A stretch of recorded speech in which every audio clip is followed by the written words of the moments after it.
My daughter's fiancé told me we only want important people at our wedding.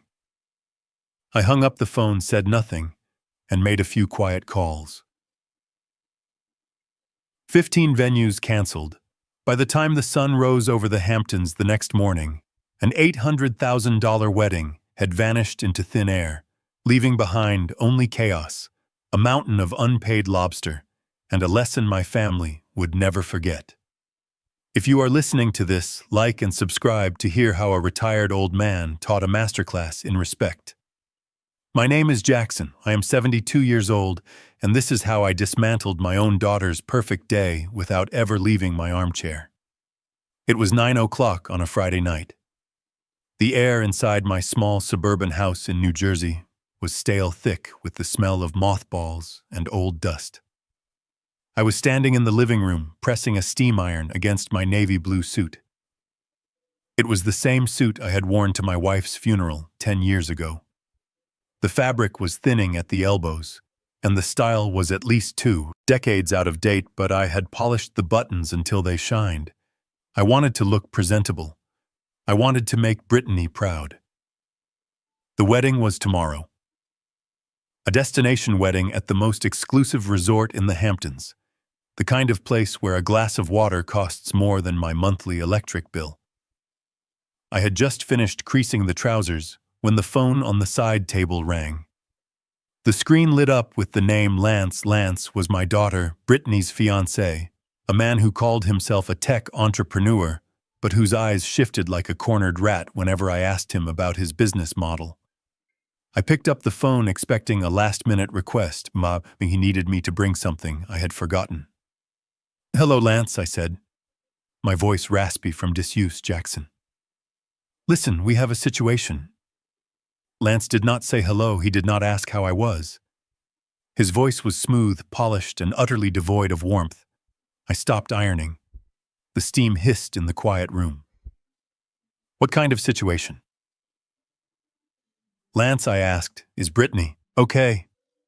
"Oh, she is fine. She is great."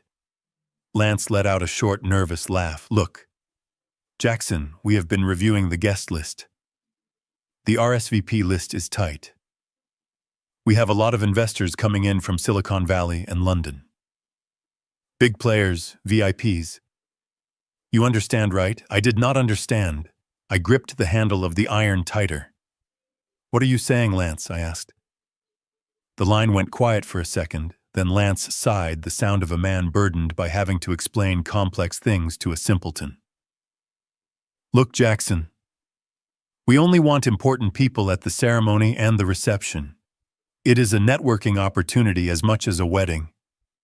And to be brutally honest, your aesthetic, it just does not fit. The suit, the old car, the whole vibe. It is going to distract the investors. We cannot have that. We need perfection. So stay home. We will send you some photos after the honeymoon. It is for the best." The words hit me like a physical blow. It was not just the insult. It was the casual cruelty of it. Important people. He was telling me the man who raised the bride was not important enough to see her say "I do." I stood there frozen. My heart hammering against my ribs, a slow, dull rhythm.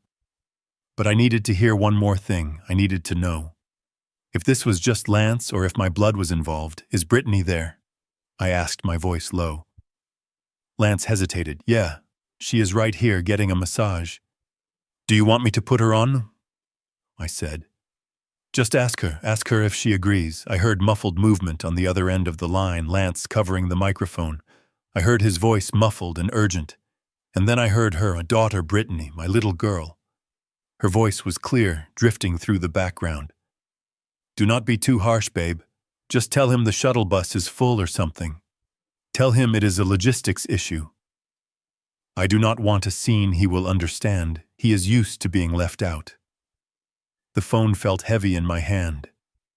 She did not even have the courage to tell me herself. She was letting this man, this fraud, dismiss her father like a hired servant who had shown up in the wrong uniform. I felt a coldness spread through my chest.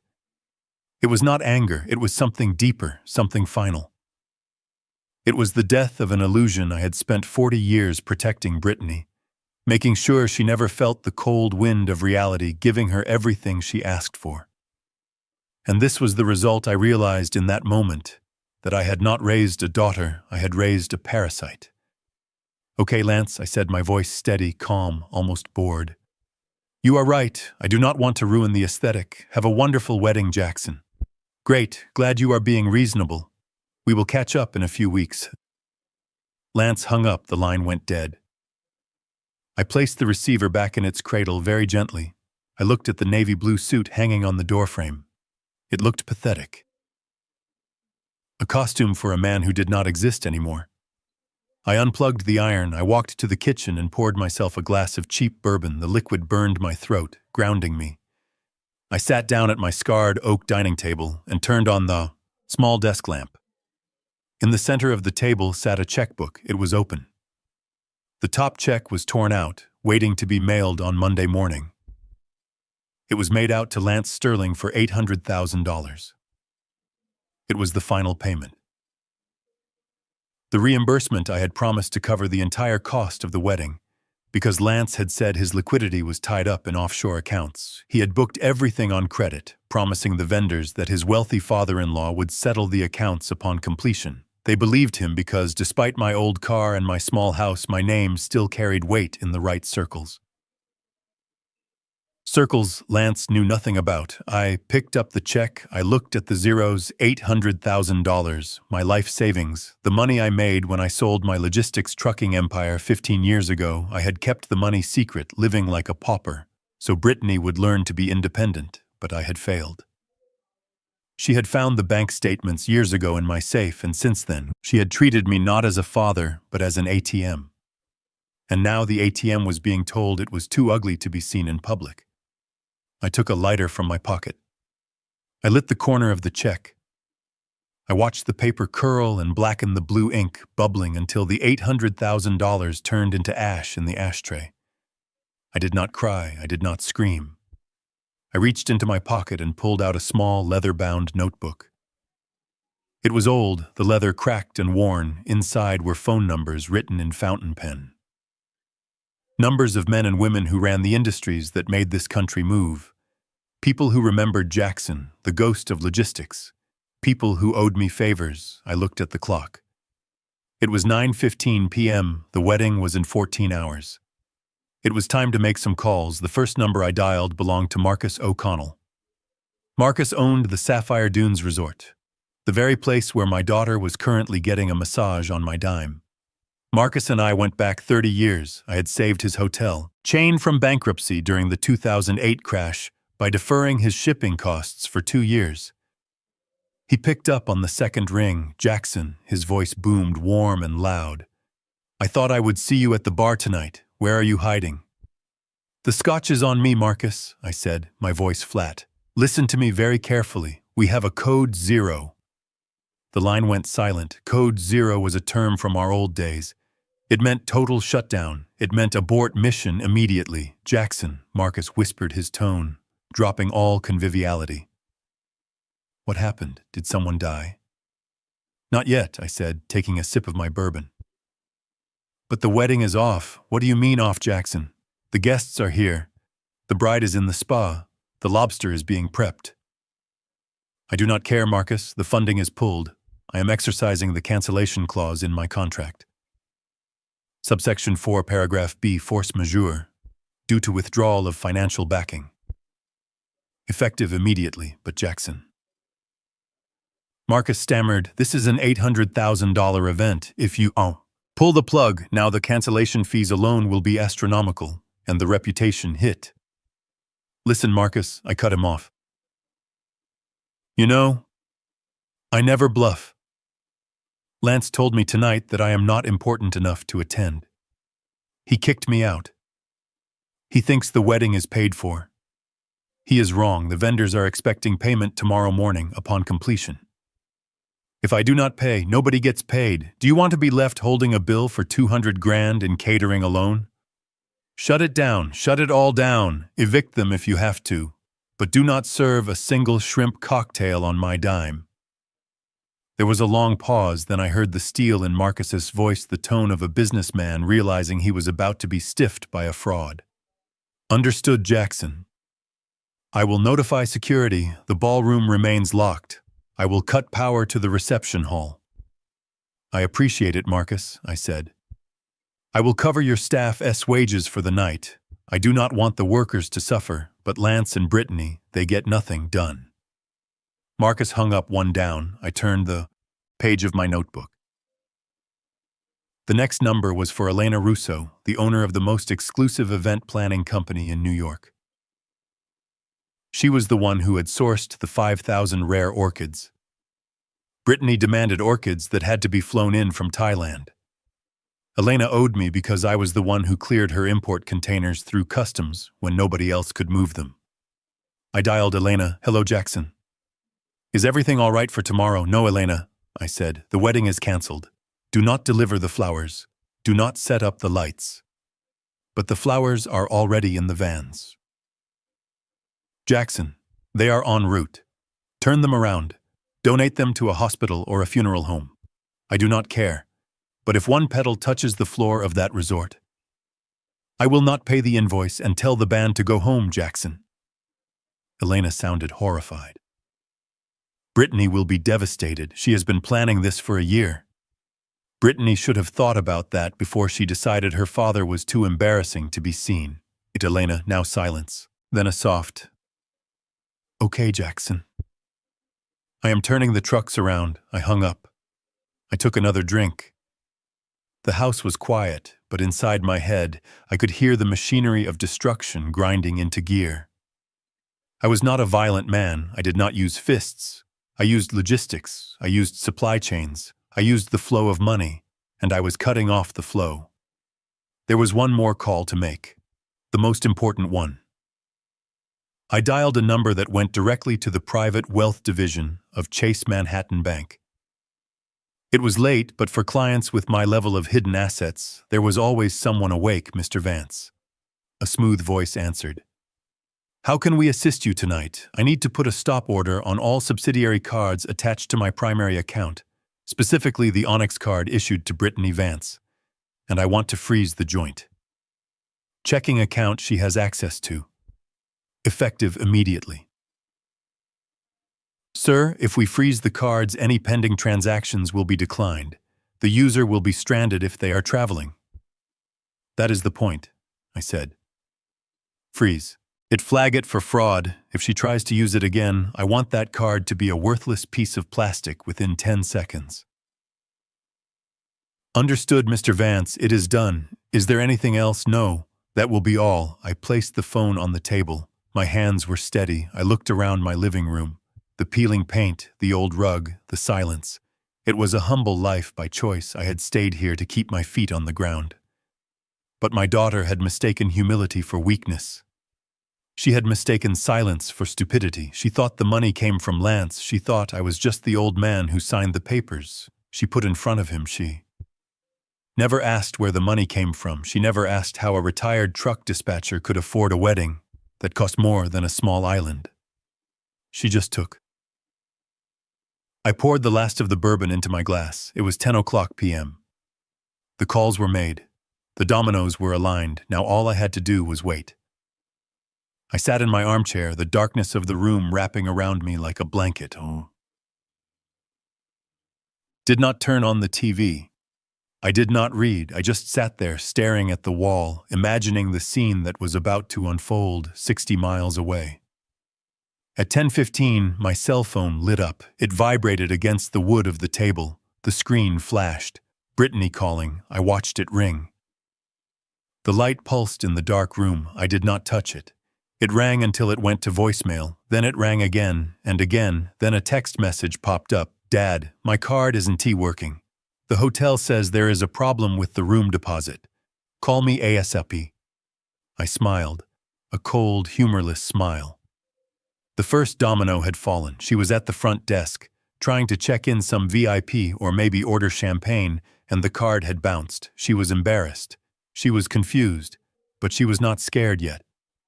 Not really. She thought it was a glitch, a banking error. She thought Daddy would fix it. The phone rang again. This time it was Lance, Dad. Pick up the phone. The vendors are acting crazy. The florist just called and said the trucks are turning around. What is going on? Call me now. Dad.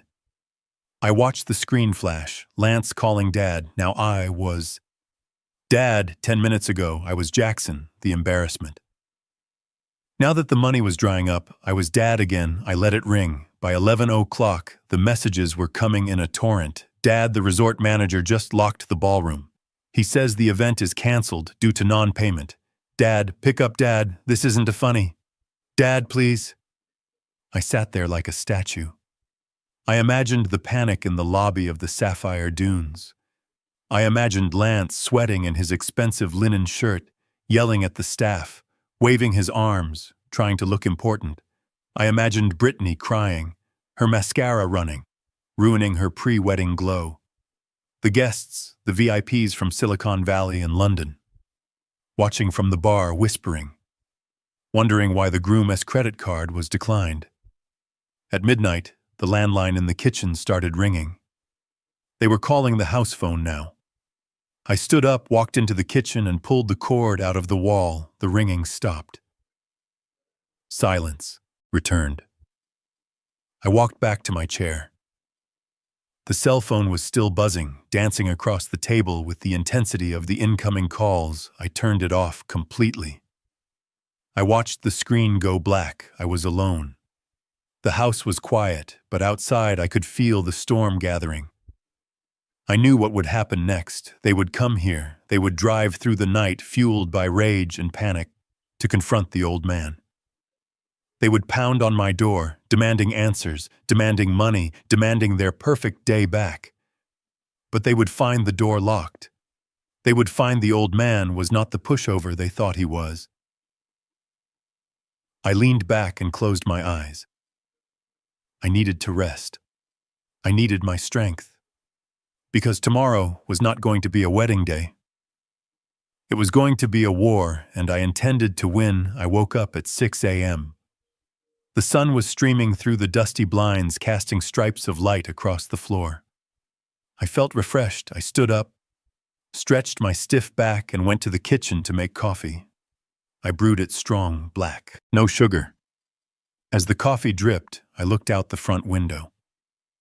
My house sat on a small hill overlooking the driveway. At the bottom of the hill, parked haphazardly on the lawn, was a white Range Rover. It was Lance's car. It must have arrived in the middle of the night. I saw movement inside. The doors flung open. Lance stepped out. He looked like a wreck. His shirt was untucked, his hair wild. He was marching up the driveway, his face twisted in a snarl. Brittany followed him. She was still wearing a white silk robe from the spa, now stained with mud at the hem. She looked pale, her eyes swollen from crying. They stormed up to my front porch and started pounding on the door. Bam, bam, bam, Jackson, open this door, open this goddamn door right now. Lance screamed. I took a sip of my coffee. It was hot, bitter, perfect. I walked to the door and unlocked it. I opened it, just a crack, leaving the security chain on.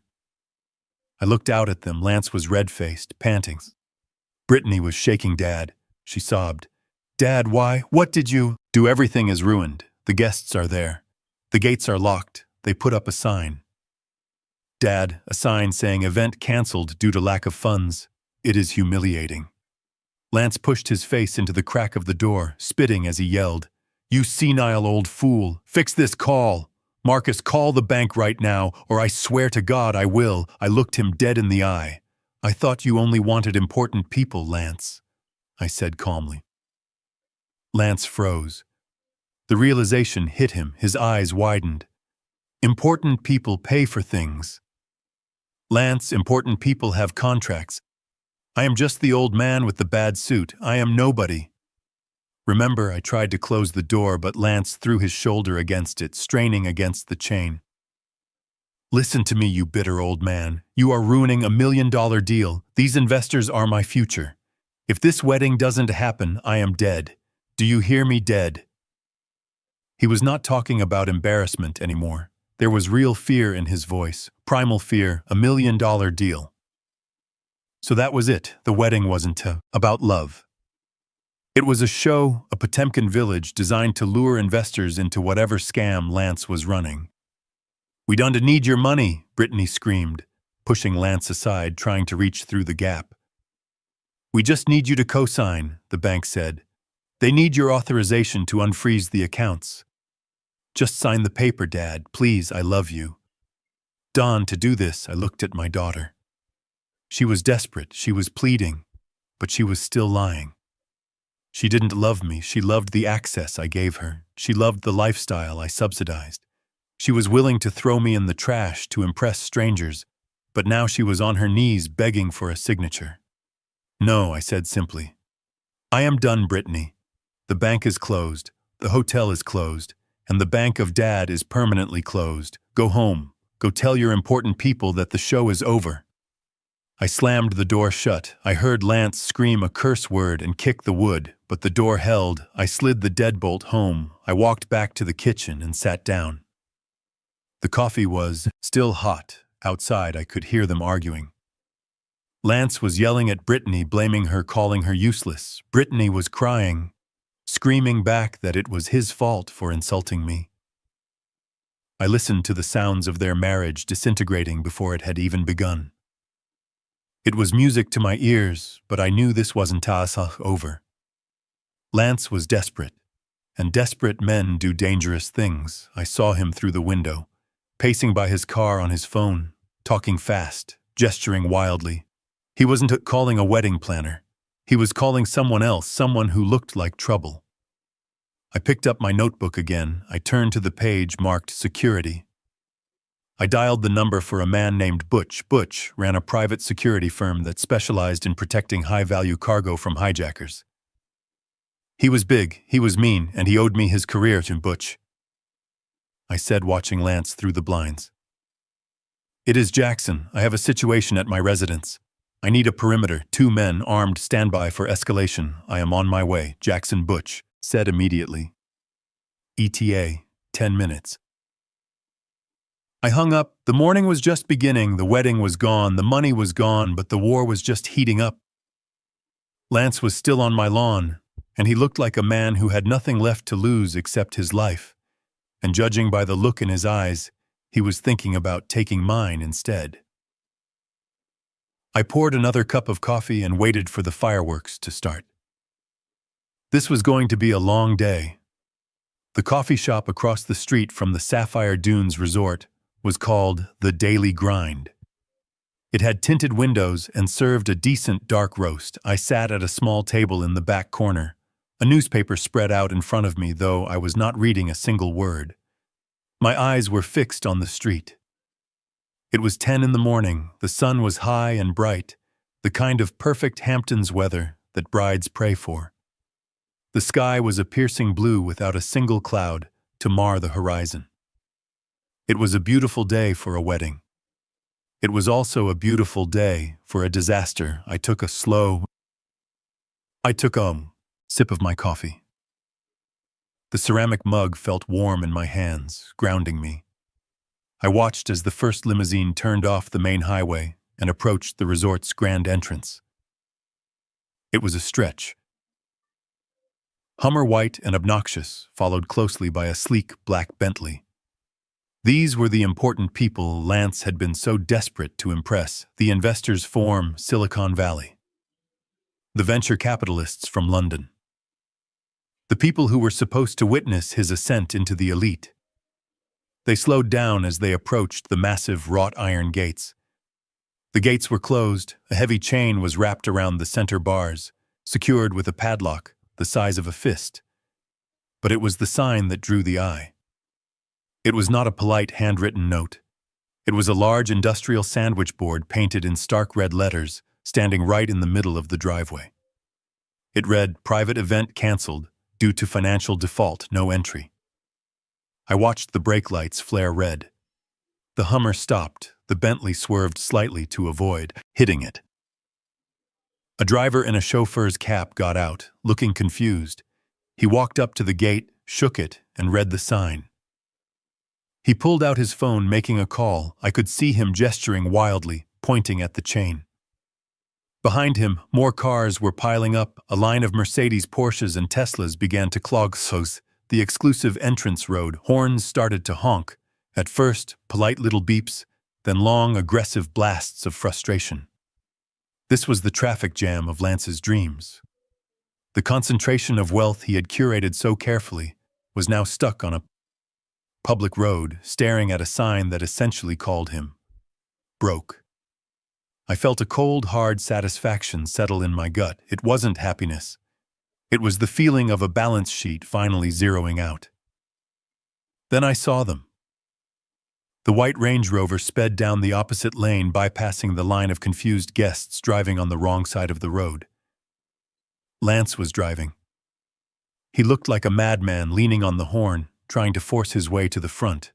Brittany was in the passenger seat. I could see her silhouette flailing her arms, screaming at him to go faster. They screeched to a halt right in front of the Hummer, nearly clipping its bumper. Lance threw his door open. He stumbled out onto the asphalt. He was wearing a tuxedo, but his tie was undone and his shirt was wrinkled. He looked like he hadn't slept in a week. He ran to the gate, grabbing the iron bars and shaking them with all his strength. "Open up," he screamed, his voice cracking. "Open this gate, Marcus. I know you are in there. Open the damn gate." Nobody answered. The resort looked abandoned. The fountains were turned off. The landscaping lights were dark. The only movement was a single security guard standing about 50 yards back, arms crossed, wearing mirrored sunglasses. He didn't even flinch as Lance rattled the gates like a caged animal. Brittany got out of the car. She was wearing a white cocktail dress, likely her reception outfit, and her hair was pulled back in a severe bun. Her face was a mask of running, mascara and splotchy red rage. She marched up to the sign and kicked it. The sandwich board clattered to the ground, but the message was still visible, staring up at the sky. "Financial default. It is a lie!" she shrieked, turning to the line of cars. "It is a mistake. The system is down. We paid. We paid for everything. Open the gate." Her voice was shrill, hysterical panic rising in her throat, as she realized the audience she had cultivated was witnessing her lowest moment. A man stepped out of the black Bentley. He was tall, silver-haired, and wearing a suit that probably cost more than my car. This was Mr. Gentry. I recognized him from the photos Lance had left on our kitchen table while bragging about his guest list. Gentry was a shark, a man who moved millions with a phone call. He walked up to Lance, his movements slow and deliberate. He did not look confused. He looked lethal. Lance, Gentry said, his voice cutting through the noise of the honking horns. "What is the meaning of this?" Lance spun around, sweat dripping from his forehead. "Mr. Gentry, I am so sorry. It is a misunderstanding, a banking error. My father-in-law, he is senile. He messed up the transfer. Marcus, the owner, is a friend. I will fix this. Just give me 5 minutes." Gentry looked at the sign on the ground. Then he looked at Lance. He took off his sunglasses, revealing eyes that were cold and dead. "You brought me all the way from Palo Alto for a banking error, Lance. You told me this event was fully funded. You told me you had liquid capital. You told me you were a serious player." Lance smiled, a frantic rictus of terror. I am a player. This is just a glitch. The money is there. It is just frozen," Gentry laughed. It was a dry, harsh sound. "A glitch," he repeated. "Lance. In my world, a glitch is a typo in a contract. This is a default. This is amateur hour. You wasted my time, you wasted my fuel, and you made me look like an idiot for vouching for you to the board. Do you know how much my time is worth?" "Please, Mr. Gentry," Lance begged, reaching out, as if to touch the man's sleeve. Gentry took a step back, his face twisting in disgust. "Don't touch me. You are done, Lance. The seed funding is pulled. The deal is dead. Do not call my office. Do not email me. If I see your face in California, I will have security throw you out." Gentry turned on his heel and walked back to his Bentley. He got in and said something to his driver. The car began to reverse, executing a 3-point turn in the middle of the road, forcing the other cars to scramble out of the way. One by one, the other guests followed suit. They saw the shark leaving, and they smelled the blood in the water. The investors, the VIPs, the important people. They didn't even get out of their cars to ask what happened. They just turned around and drove away, leaving Lance standing in the dust of their exhaust. Lance stood there watching his future drive away. His shoulders slumped. He looked small, insignificant. Brittany was screaming at the security guard now. She had picked up a rock from the landscaping and was threatening to throw it through the guard booth window. "Call the police," she yelled. "I am going to sue you. I am going to sue this entire hotel for breach of contract. Do you know who my father is? He will buy this place and fire all of you." I took another sip of coffee. The irony was thick enough to chew on. She was using my name as a threat, the same name she had been ashamed of 12 hours ago. She was threatening them with the power of the father she had disinvited. I watched as the security guard finally moved. He unclipped a radio from his belt and spoke a few words. A moment later, a Suffolk County police cruiser turned the corner, lights flashing, but no siren. They weren't coming to open the gate. They were coming to remove the trespassers. Lance saw the police and froze. He looked at Brittany, who was still screaming, still throwing gravel at the gate. Then he looked around wildly, scanning the street. His eyes locked onto the coffee shop window. For a second, I thought he saw me. I sat perfectly still, my hand around the warm mug, but his gaze slid past me. He wasn't looking for me. He was looking for an escape. He was looking for a way out of the hole he had dug, but there was no way out. The police car pulled up. 2 officers stepped out. They walked up to Lance and Brittany, not with aggression, but with the tired posture of men who had to deal with a domestic disturbance on a Saturday morning. I saw one officer point to the car, telling them to move it. I saw Brittany point a finger in the officer's face, screaming about her rights, about her wedding day. The officer didn't argue. He just took out his handcuffs. I didn't stay to watch the arrest. I didn't need to. The message had been delivered. The stage was empty, the audience had left, and the actors were being escorted off the set. I stood up, leaving a $20 bill on the table for a $3 coffee. It was the only money I would spend that day. I walked out the back door of the coffee shop to where my old Ford truck was parked in the alley. I got in, started the engine, and drove away in the opposite direction. The radio was playing a classic rock station, and the sun was shining. It was a beautiful day, but the storm was far from over. I knew my daughter, and I knew Lance. They wouldn't take this lying down. They would come for me, and when they did, I needed to be ready because the next battlefield wouldn't be a wedding venue. It would be my own front door. I arrived home 20 minutes before they did. I parked my truck in the garage and closed the door, plunging the space into darkness. I walked into my kitchen, the linoleum floor cool under my boots. The silence of the house was different now. Before, it was the silence of a lonely old man waiting for a phone call.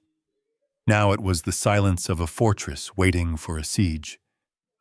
I didn't lock the front door. I unlocked it. I slid the deadbolt back and took off the chain. I wanted them to come in. I wanted there to be no barriers between us. No excuses, just the raw, ugly truth of what we had become. I poured myself a glass of water and sat in my favorite armchair, the one facing the entrance. It was leather, cracked and worn, shaped by years of my weight. I rested my hands on my knees. My knuckles were swollen with arthritis, but underneath the age, the bone was still dense. I had spent 40 years loading freight, fighting union brawls on the docks of New Jersey, and staring down men who would cut your throat for a pack of cigarettes. Lance thought he was dangerous because he yelled at waiters. He was about to learn the difference between a tantrum and a threat.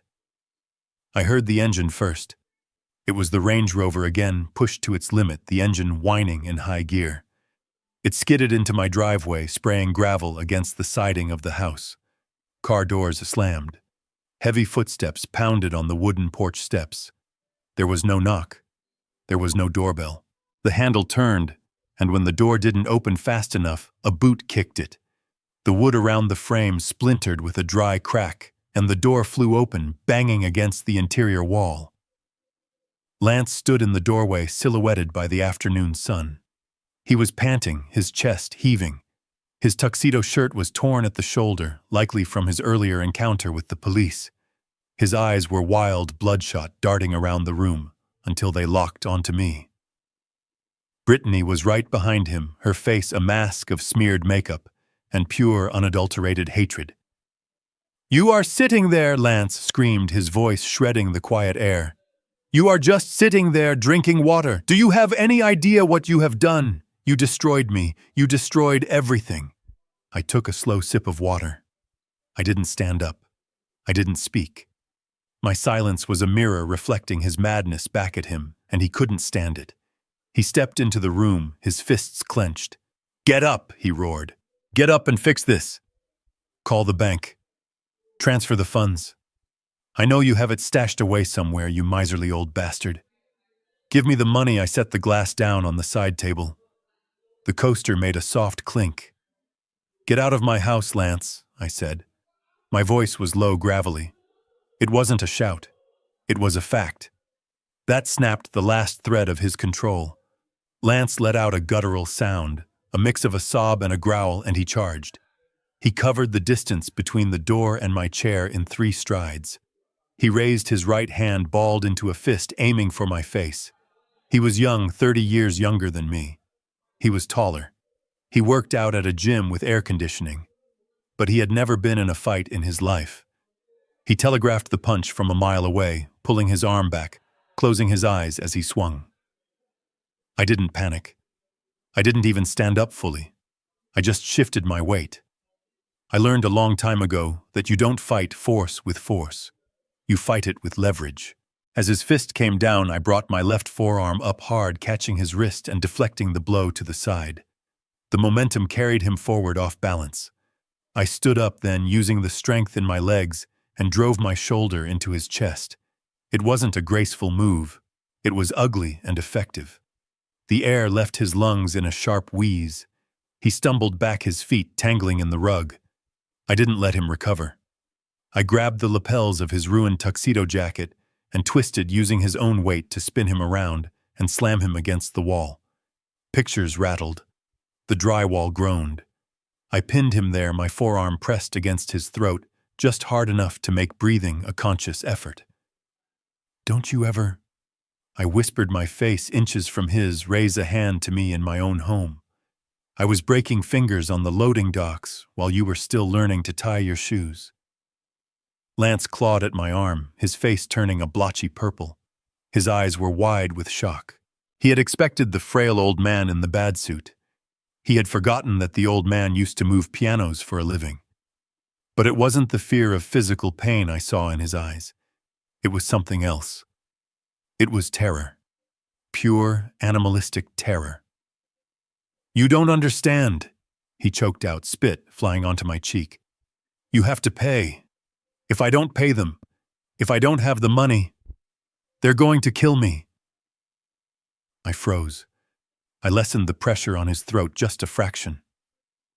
"Who?" I asked.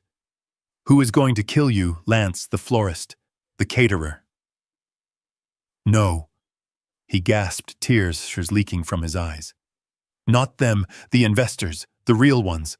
I borrowed against the wedding. I promised them a return by Monday.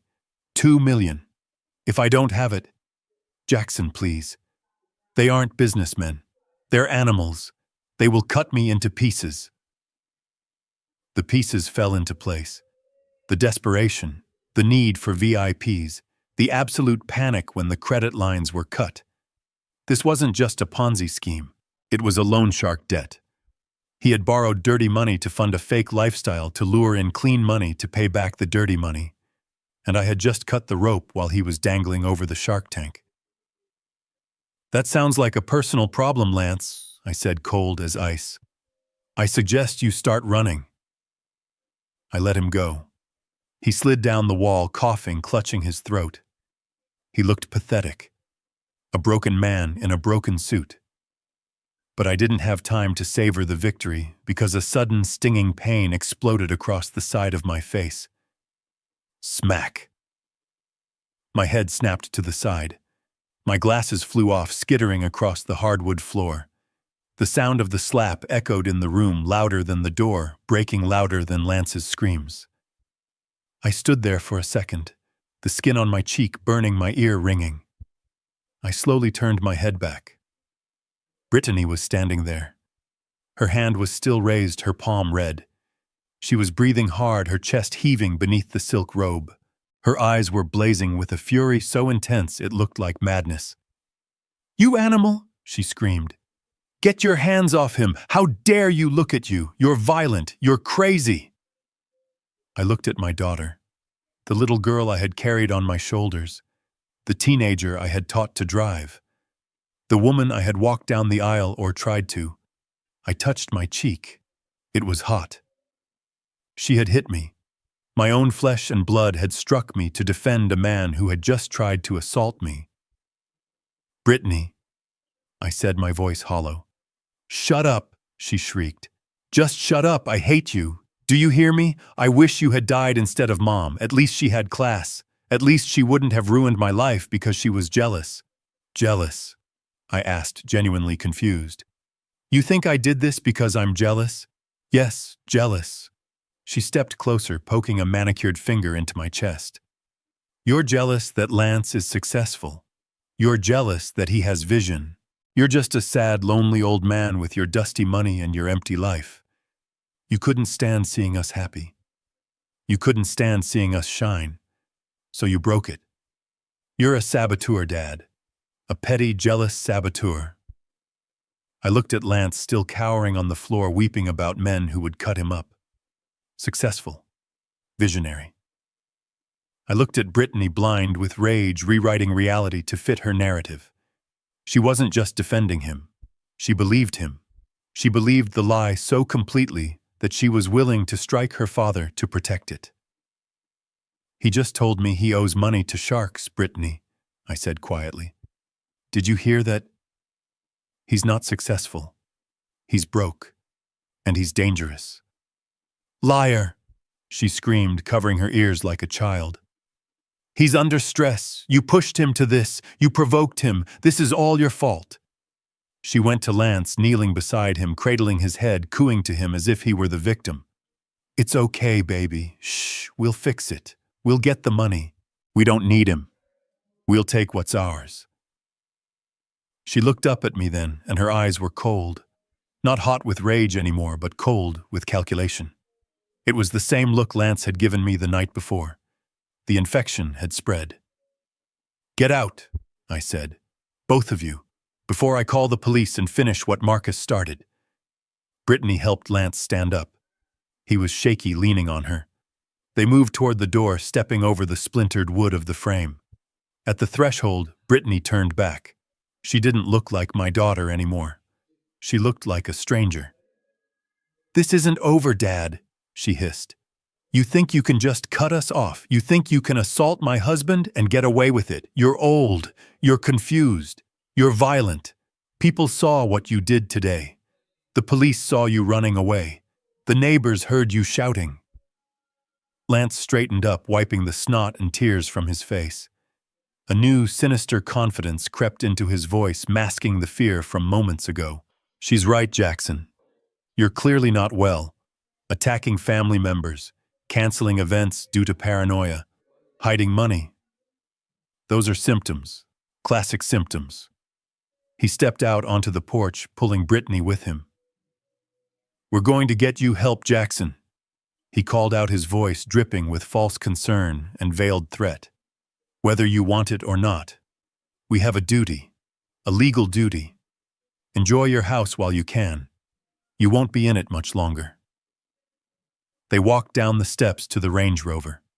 I watched them go. I didn't move until the taillights disappeared around the curve of the street. Then I closed the broken door. I tried to lock it, but the frame was shattered. The lock wouldn't engage. My fortress was breached. I walked to the kitchen and picked up my glasses from the floor. One of the lenses was cracked. A spider web of fractures right in the center of my vision. I put them on anyway. The world looked fragmented, broken. I touched my cheek again. It throbbed. The physical pain was nothing. I had broken bones before. I had been stitched up in back alleys. But the pain in my chest, the spot where my daughter had pointed her finger and wished me dead, that was a different kind of wound. It was a cold, spreading numbness. Lance's words echoed in the empty house. Get you help. Legal duty. I knew what that meant. I knew exactly what they were planning. They couldn't get the money by asking. They couldn't get it by force. So they were going to take it by law. They were going to weaponize the system. They were going to paint me as a senile, violent old lunatic who needed a guardian. I went to the sink and splashed cold water on my face. I washed away the sweat of the fight. I looked at myself in the mirror. I looked old. I looked tired. I looked like exactly what they said I was. But then I looked closer. I looked at the eyes behind the cracked lens. They weren't confused. They were sharp. They were angry. Okay, I said to the empty room. You want to play the legal game, let's play. I wasn't going to wait for them to file the paperwork. I wasn't going to wait for the men in white coats. I walked to my bedroom and reached under the mattress. I pulled out a burner phone I kept for emergencies, a habit from the old days when cargo sometimes went missing. I dialed a number I hadn't used in 5 years. Goldstein, I said when the line picked up. It's Jackson. I need you. And bring the shark suit. I'm about to be hunted. The blue lights arrived before the siren did. They swept through the front window, painting the living room in a rhythmic strobe of azure and white. It was a silent disco of emergency, signaling the end of the brawl and the beginning of the performance. I hung up the phone before Goldstein could answer. I did not want him to hear what was about to happen. I did not want him to hear me being treated like a criminal. In my own home, Lance saw the lights, and the transformation was instantaneous. It was like watching a snake shed its skin. In the span of 3 seconds, the feral, terrified animal that had been cowering against my wall vanished. In its place stood a concerned, grieving victim. He smoothed his torn tuxedo jacket. He wiped the blood from his lip, not to hide it, but to display it. He slumped his shoulders, adopting a posture of non-threatening exhaustion. He looked at Brittany and gave a tiny, almost imperceptible nod. Brittany understood. She stopped screaming. She took a deep breath and let her face crumble into a mask of pure tragedy. She moved to Lance's side, supporting him, her hand on his arm, her head resting on his shoulder. They looked like the survivors of a natural disaster, not the perpetrators of a home invasion. The heavy boots of the police officers crunched on the broken glass of the porch frame. Flashlights cut through the gloom of the hallway. Police department. Make yourself known, a voice boomed. We are in here, Lance called out, his voice trembling just the right amount. Please help us. He is confused. He is hurt. 2 officers stepped into the living room. One was a young rookie, hand resting nervously on his holster. The other was older, a sergeant with gray at his temples and eyes that had seen too many domestic disputes. The sergeant scanned the room, taking in the shattered doorframe, the overturned side table, the broken glass, and finally, the 3 of us. He saw Lance, tall, young, dressed in formal wear, albeit ruined. He saw Brittany weeping softly in a silk robe. And then he saw me, an old man in a stained undershirt, jeans, and work boots, standing in the shadows with cracked glasses and a bruise forming on his cheek. To him, I did not look like the homeowner. I looked like the problem. What happened here? The sergeant asked, his gaze lingering on my clenched fists. Officer, thank God you came, Lance said, stepping forward, slightly limp. It is my father-in-law, Jackson. We came to check on him. He missed the wedding this morning. He was supposed to be there. He didn't show up. We were worried. He has been having episodes lately, forgetting things, getting agitated. We thought maybe he had fallen. I stood there listening to the lie weave itself into the air. It was elegant in its simplicity. He was using my absence at the wedding, the absence he had orchestrated as proof of my mental decline. We knocked, but he didn't answer. Lance continued, tears actually welling in his eyes. We heard crashing sounds inside. I got scared. I thought he was having a stroke or a heart attack. Forced the door. It was the only way, but when we got in, he didn't recognize us. He thought we were intruders. He attacked me, officer.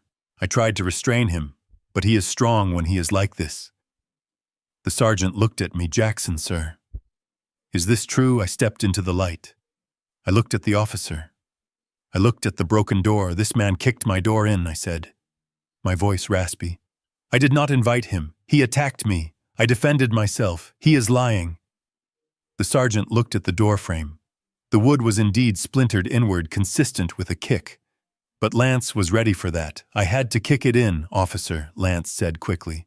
He had the deadbolt on. We were terrified he was dying in here. Look at him. Does he look like he is in his right mind? Brittany chose that moment to speak. Her voice was a whisper, a masterpiece of sorrow. Daddy, it is me, Brittany. It is your daughter. Do you know who I am? I looked at her.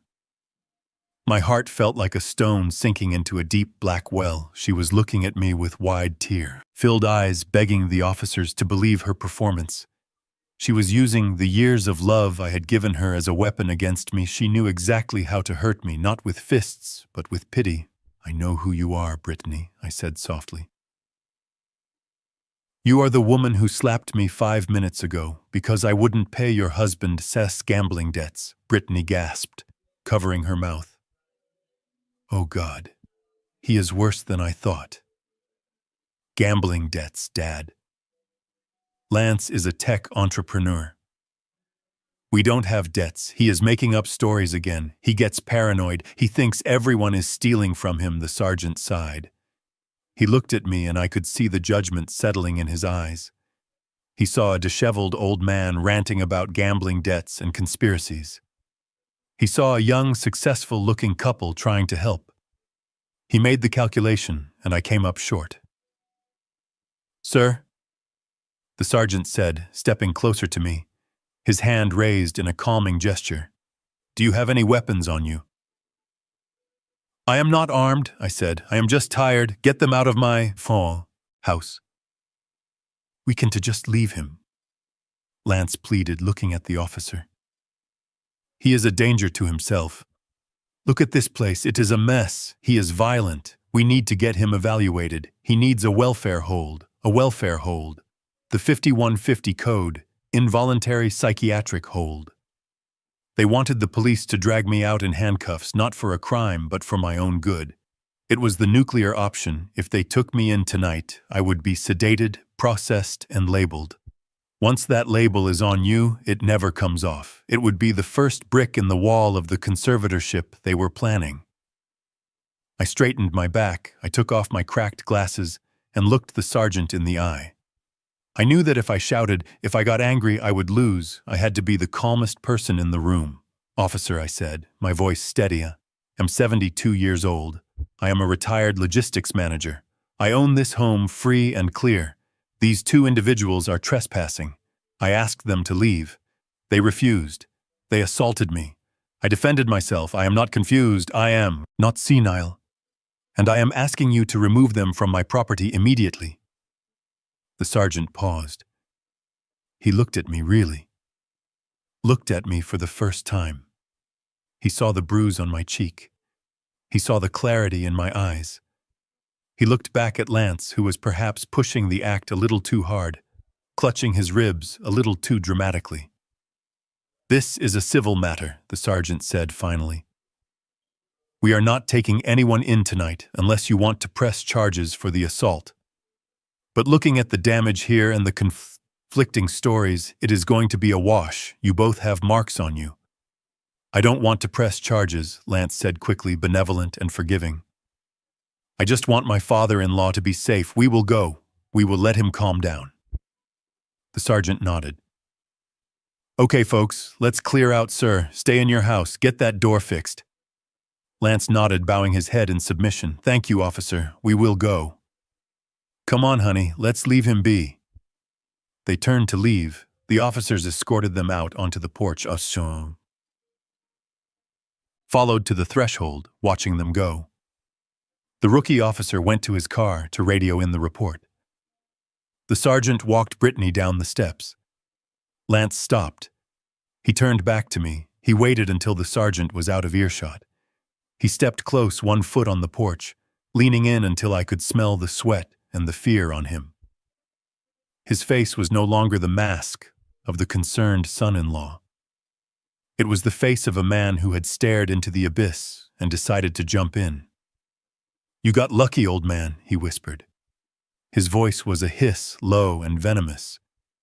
"You think you won, you think this is over. You have no idea what is coming." I stared at him, saying nothing. "You embarrassed me," Lance said. "I lost everything today because of you. But I am going to get it back, and I am going to take it from your cold, dead fingers. But first, I am going to make you pay, so I am going to prove you are crazy, Jackson. I am going to find a doctor who will sign the paper. I am going to put you in a hole so deep and so dark, you will forget your own name. You will regret not dying today, I promise you.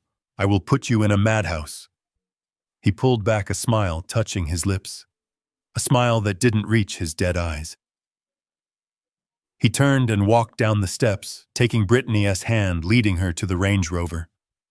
They drove away, trailing dust, leaving me standing in the broken frame of my life. The police cruiser lingered for a moment, then pulled away, leaving me alone in the gathering dusk. I touched the side of the doorframe, where Lance's boot had splintered the wood. I looked at the empty street. He thought he had terrified me. He thought the threat of the asylum would make me cower. But he was wrong. Fear is for people who have something to lose. I had already lost my daughter. I had lost my peace. All I had left was the war. I went back inside and pushed the heavy oak dresser in front of the broken door. It was a temporary barricade. I picked up the burner phone from the table. I dialed Goldstein again. He picked up on the first ring. "Jackson, Arpipo. You safe? I am alive," I said, pouring the rest of the cold coffee down the sink. "But the timeline has moved up. They aren't just coming for the money anymore, Goldstein. They are coming for my mind. Lance just threatened to commit me." I heard the rustle of papers on the other end. Goldstein was already working. "Good, let them try," Goldstein said, his voice rasping with the excitement of the hunt. "If they file for guardianship, they have to go through the courts. They have to prove it. And that means discovery. Jackson, that means we get to look at their finances. We get to look at their communications. They just opened the door and invited us in." I sat down in the dark living room, the phone pressed to my ear. "What do I need to do?" "You need to disappear for a few days," Goldstein said. "Get out of the house, go to the safe house if they come back with a social worker or a dirty doctor. I don't want you there. Let them find an empty house. Let them look desperate." "No," I said, "I am not running. This is my house, Jackson. Listen to me, no." "You listen," I said. "I am staying, but I am not staying alone. Send the team, send Butch, send the boys. I want witnesses next time, and Goldstein.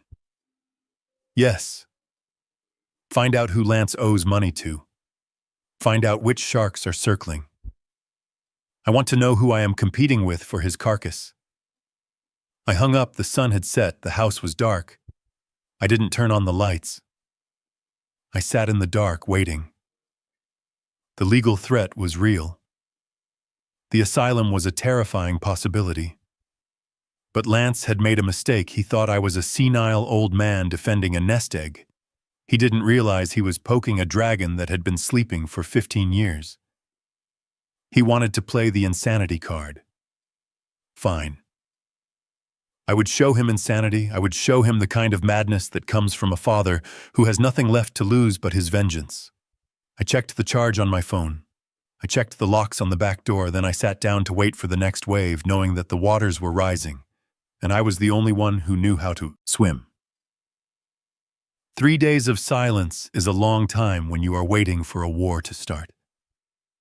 I spent those 72 hours turning my house into a bunker.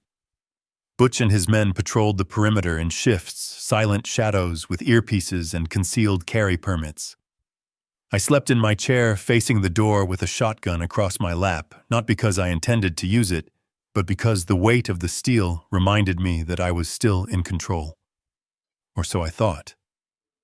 I expected thugs, I expected loan sharks with baseball bats to come looking for Lance's money. I expected Lance himself, drunk and desperate, trying to burn the house down. I was ready for violence. I was ready for a fight. What I was not ready for was the quiet, terrifying efficiency of the bureaucracy. It happened on Tuesday morning at 9 a.m. The sun was shining, the birds were singing, and the world looked normal. Butch tapped on the window. "Jackson, we have company, but it isn't the bad guys." "It looks like the county." I looked out the window. A caravan had pulled up, not black SUVs, not beat-up sedans, but official government vehicles, a police cruiser, a sedan with the seal of the Department of Social Services, and an ambulance idling quietly, its lights off, but its engine running.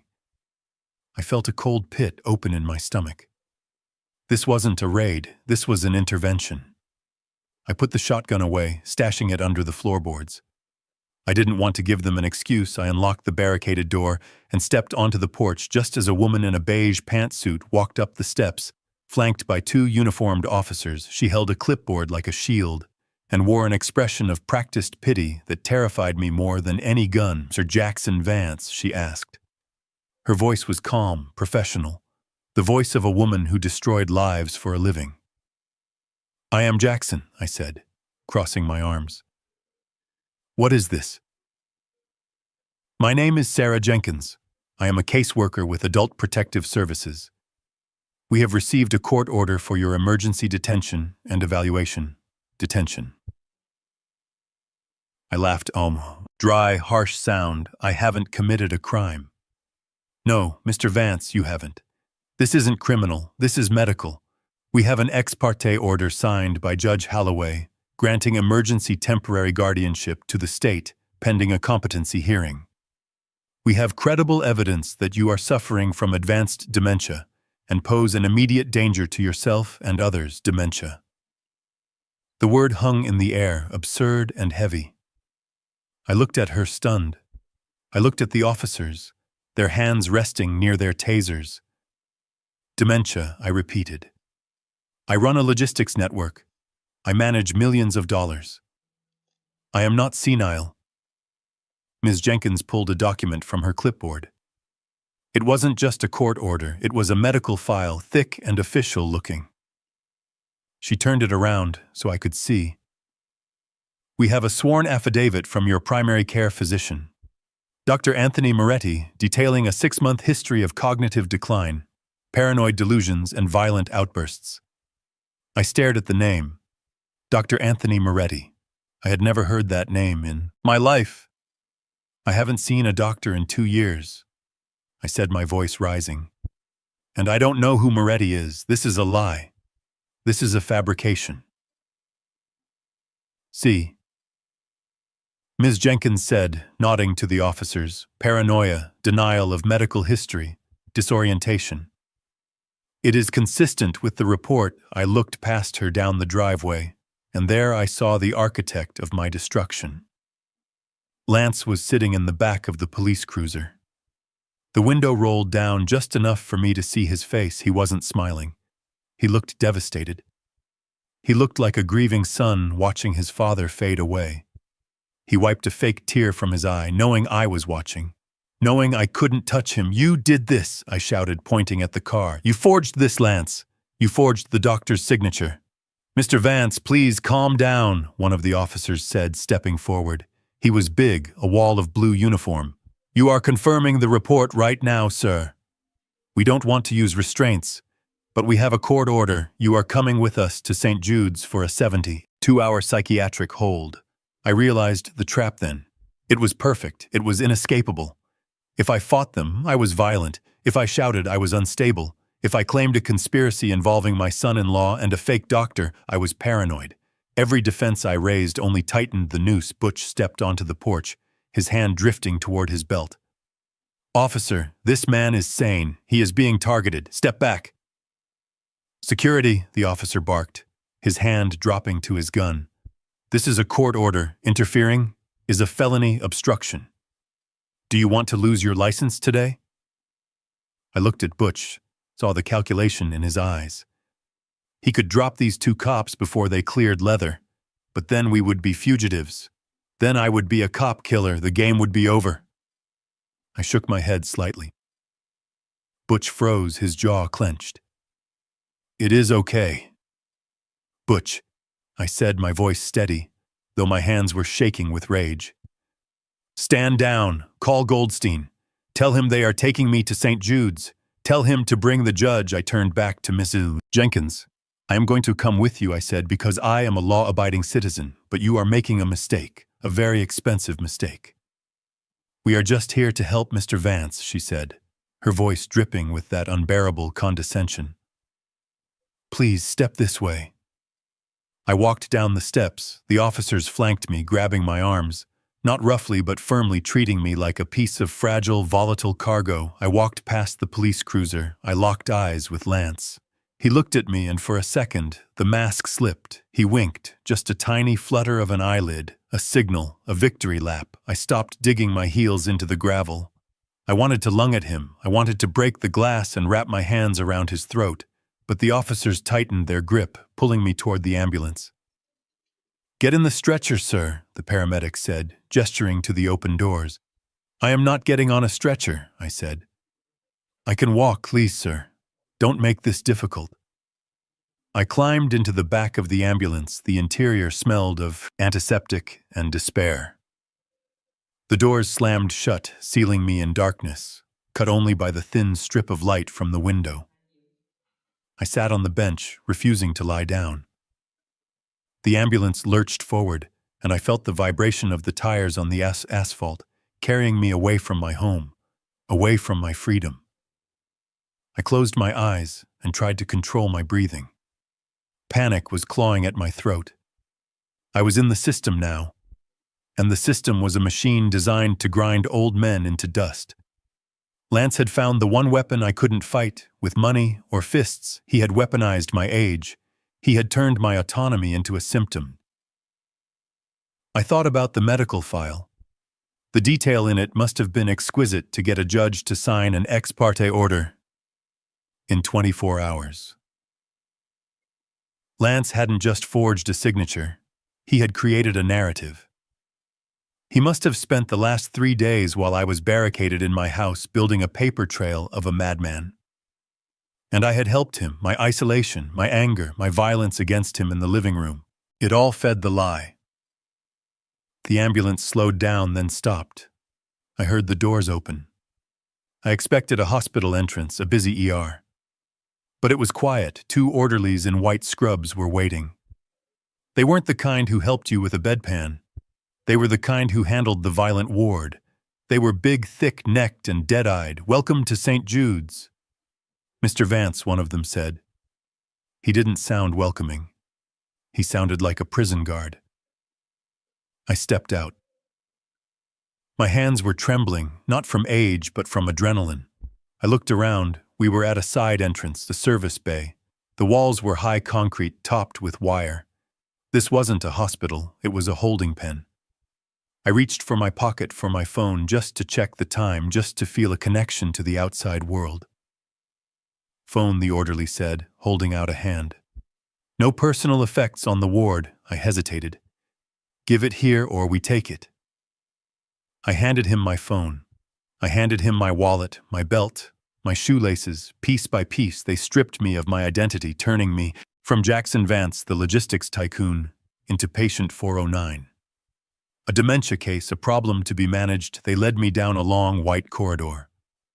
The fluorescent lights hummed a low, maddening buzz.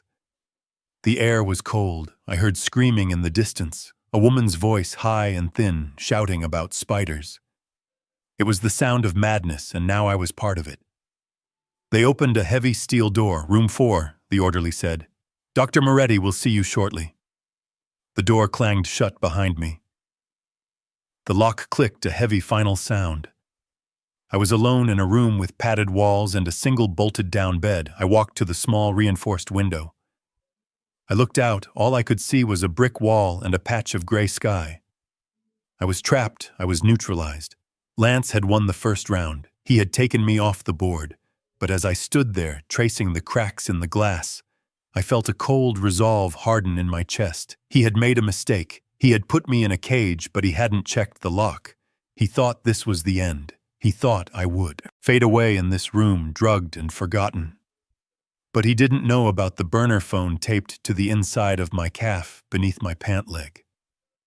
The orderlies had been lazy. They had checked my pockets, but they hadn't patted me down. They underestimated the old man, just like everyone else. I sat on the bed and waited for Dr. Moretti. I wanted to meet the man who had sold his soul to my son-in-law. And when I did, I wasn't going to plead insanity, I was going to plead war. The room was not white, it was a shade of gray that smelled of bleach and old urine, a color designed to drain the hope out of a man. The walls were padded, but the floor was cold concrete. I sat on the edge of the mattress, my hands gripping the thin wool blanket, trying to stop them from shaking. It had been 3 hours since they took my clothes, 3 hours since they locked the heavy steel door. 3 hours of silence broken only by the hum of the ventilation system and the occasional scream from down the hall. I was Jackson Vance. I was a man who moved millions of dollars of freight across the ocean. I was a man who commanded respect, but in this room I was just a number on a chart. I was a problem to be solved. I paced the small cell, measuring it 4 steps across, 6 steps long. It was a cage, and I was the old lion waiting for the zookeeper. The lock clicked, the sound was loud like a gunshot in the small space. The door swung open, and a man stepped in. He was flanked by the 2 orderlies who had processed me, the ones with the dead eyes. The man in the middle was different. He wore a white coat that was spotless, pressed to perfection. Underneath, he wore a silk tie and a suit that cost more than the average worker made in a month. He was handsome, in an oily way, with slicked back hair and a smile that showed too many teeth. "Mr. Vance," he said. His voice was smooth like oil on water. "I am Dr. Anthony Moretti. I am the medical director here at St. Jude's. I understand you have had a very stressful morning." I stopped pacing, stood in the center of the room, feet shoulder-width apart, a stance I had learned on the docks 40 years ago. "You are the man who signed the affidavit," I said. "You are the man who says I have dementia. I have never met you before in my life." Dr. Moretti sighed, a theatrical sound of patience, tested. He opened the file in his hands, flipping through pages that I knew were filled with lies. Memory loss is a classic symptom. "Jackson, may I call you Jackson? You might not remember our sessions, but I assure you they happened. Your son-in-law. Lance has been very diligent in documenting your decline. It is tragic, really, seeing a strong mind collapse. He wasn't just lying, he was enjoying it. I saw the glint in his eyes. He liked the power. He liked rewriting reality." I took a step forward and the 2 orderlies tensed their muscles, coiling, ready to strike. "Drop the act." "Moretti," I said. My voice was low, dangerous. "How much did he pay you? How much is my life worth to you?" 50,000, 100, Moretti laughed. It wasn't a happy sound, it was a dry bark. Paranoia, another symptom.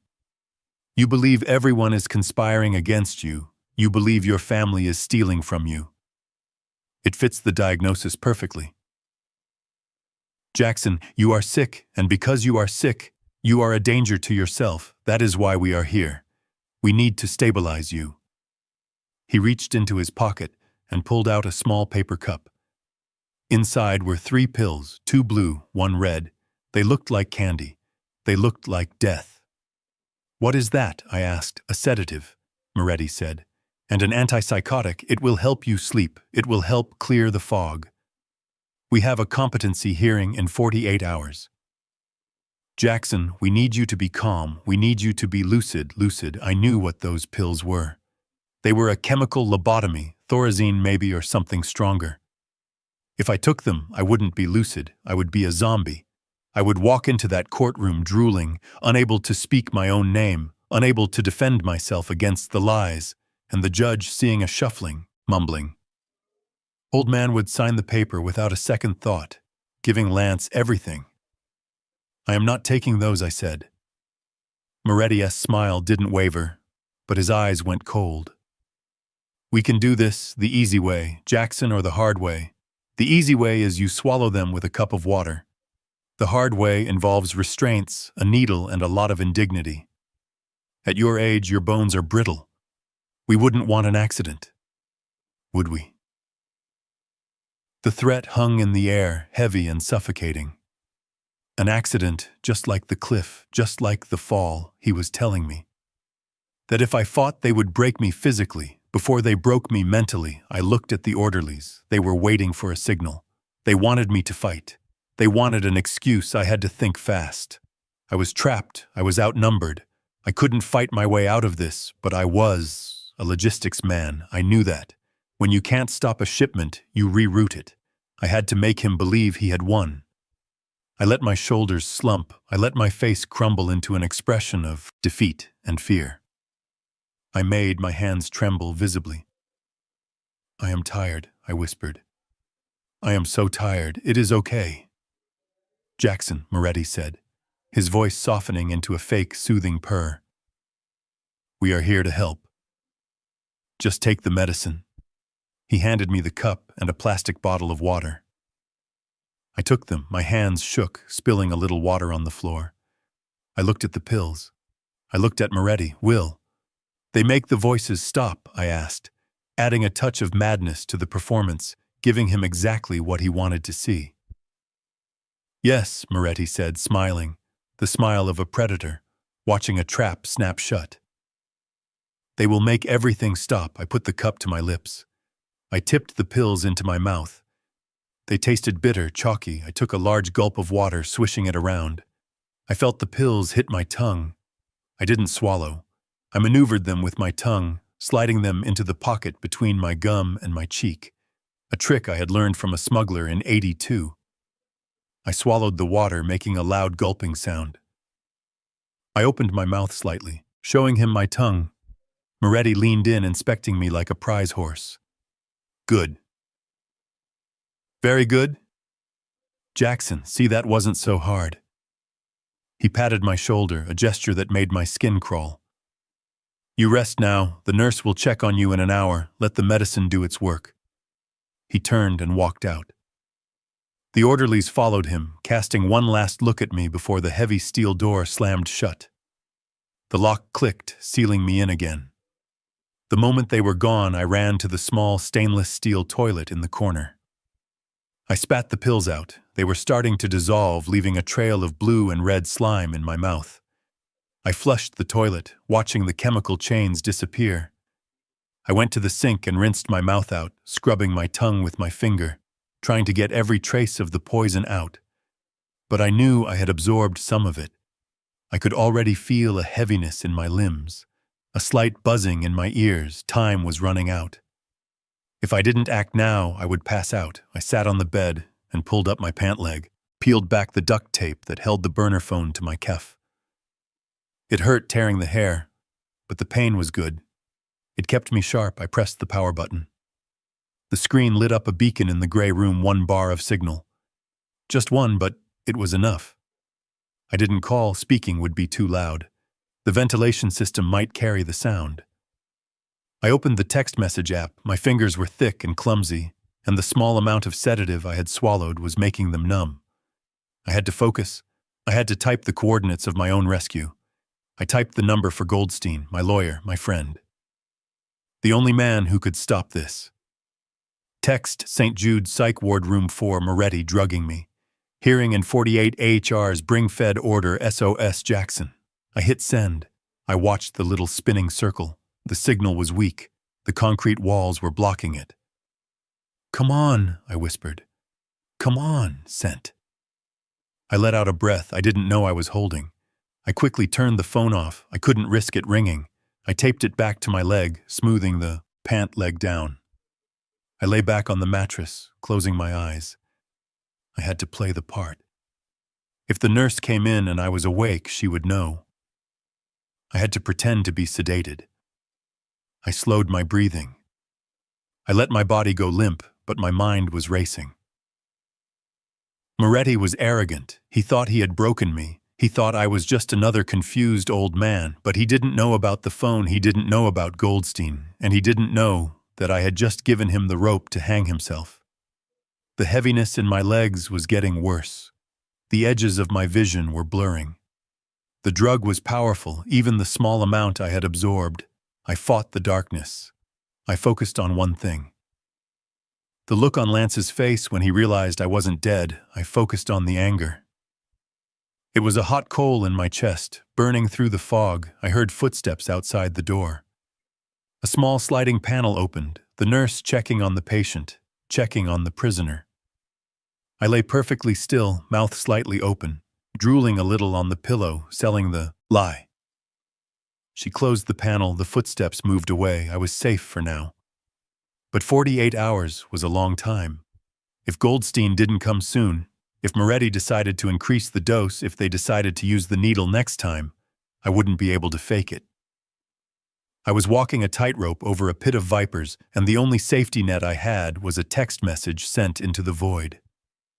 I closed my eyes and let the darkness take me, praying that when I woke up, I would see the face of my lawyer, and not the white coat of my executioner.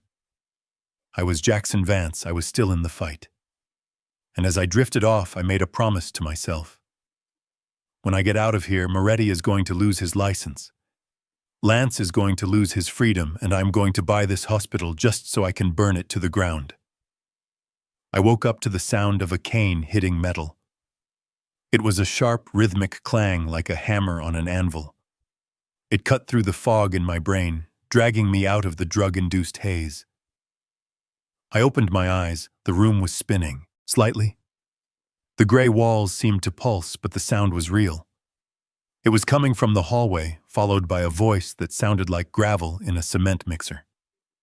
I demand to see my client immediately, or I will have this entire facility surrounded by federal marshals in 10 minutes. Do you hear me? I said, open this door. I smiled. It was a weak, lopsided smile, but it was there, Goldstein. He had come. There was a scuffle of footsteps, the beep of a keycard, and then the heavy steel door flew open, slamming against the bumper on the wall. Standing in the doorway was a man who looked like he had been carved out of old oak and dressed in an Armani suit. Saul Goldstein was 75 years old, 5'6", and the most terrifying lawyer in the tri-state area. He leaned on a silver-tipped cane, breathing hard, his face flushed with righteous fury. Behind him, Dr. Moretti looked like a ghost. His slick hair was messed up. His white coat seemed too big for him. He was holding a piece of paper, his hands shaking so hard it rattled. Mr. Goldstein, please, Moretti stammered. We were just following protocol. The patient was agitated.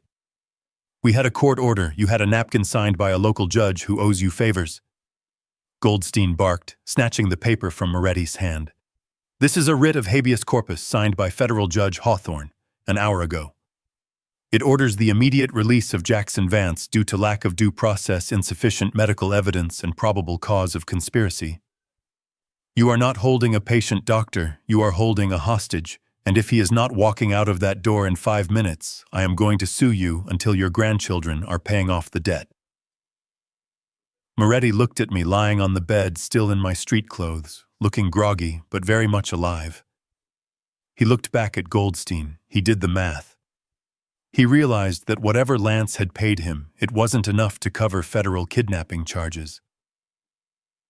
I am releasing him, Moretti whispered. He turned to the orderlies. Get him up, give him his things. I sat up. My head swam, but I forced myself to stand. I wouldn't let them help me. I walked to the door using the wall for support. I stopped in front of Moretti. I was an inch taller than him, and even with the drugs in my system, I felt like a giant compared to him. You made a mistake, doctor, I said, my voice raspy. It wasn't the drugs, it was betting against me. Moretti didn't answer. He just looked at the floor. I walked past him, following Goldstein down the long, white corridor. The other patients watched from their doorways, silent witnesses to the escape. I felt the heavy weight of the asylum lifting with every step. The air grew fresher. The hum of the lights faded, and then we were at the exit, pushing through the double doors into the cool night air. Freedom tasted like car exhaust and rain, but it was the sweetest thing I had ever tasted. Goldstein led me to his black town car parked right in the ambulance bay. The driver opened the door, and I slid into the leather seat, sinking back into the luxury I had earned. "You look like hell, Jackson," Goldstein said, climbing in beside me, slamming the door shut. "I feel like hell," I admitted, rubbing my temples. "Did you get the text?" "I got it," Goldstein said, tapping his breast pocket. "Saved my life, I assume, and yours." We went straight to Hawthorne. He didn't like the look of that affidavit. Moretti's history is spotty. Jackson. We found 3 other cases where he signed commitment papers for wealthy seniors under suspicious circumstances. You aren't the first, but you are going to be the last. We drove through the city, the lights blurring past the window. I watched the world go by, feeling a strange disconnect. I had been gone for less than a day, but it felt like years. The world had changed. I had changed. I was no longer a father or a retiree. I was a combatant. "Where is Lance?" I asked. "In the wind," Goldstein said. We tried to serve him with a restraining order at his apartment. The doorman said he hasn't been seen since yesterday morning. Brittany is gone too. They are hiding Jackson, but they can't hide forever. We froze the assets we could find, but they drained the joint account before the lock kicked in. They have about $50,000 in cash that will last them a week, maybe 2, the way they spend. Then they will get desperate. "Desperate men do dangerous things," I said, thinking of the pills, thinking of the cliff. We pulled up to my house an hour later. The street was quiet. The house looked dark and abandoned. The front door was still boarded up with the plywood. Butch had installed after the break-in. It looked like a scar on the face of the home I had built. Butch was waiting in his car in the driveway. He flashed his lights as we approached. He got out carrying a flashlight, looking grim. "Everything quiet, Butch?" I asked, stepping out of the car. "Too quiet," Butch said. "I did a perimeter check an hour ago, no sign of entry." "But Jackson, something feels off." The back gate was unlatched.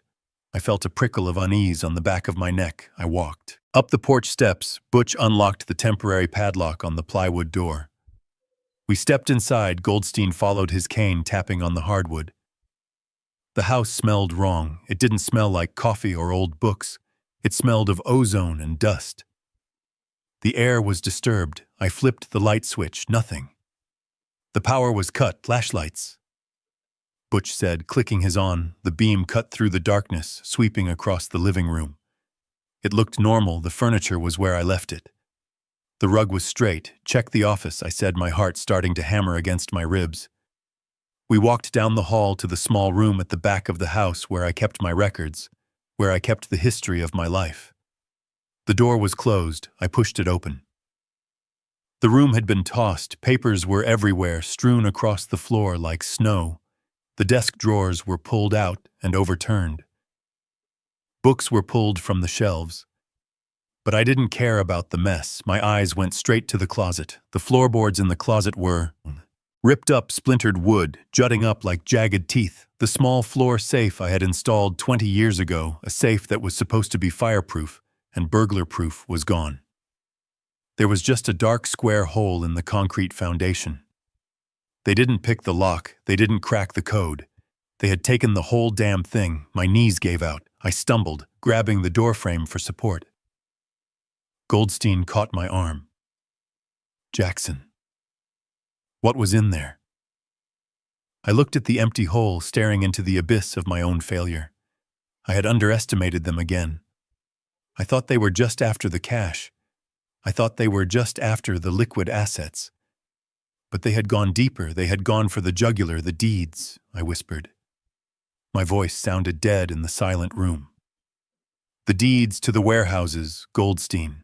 The 3 commercial distribution centers in New Jersey. The Amazon contracts. The land titles. Everything I own that generates revenue. It was all in there. Bearer bonds, original titles, no digital backups for the old properties. Goldstein went still. He knew what that meant. Those warehouses were worth $15 million. They were the engine of my wealth.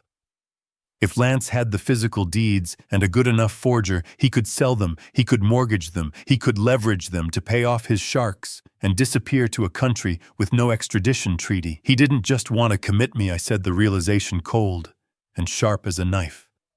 He wanted me out of the way so he could have time. Time to cut the safe out of the floor, time to steal my empire while I was drooling in a padded room. I walked into the room, stepping over the scattered papers of my life.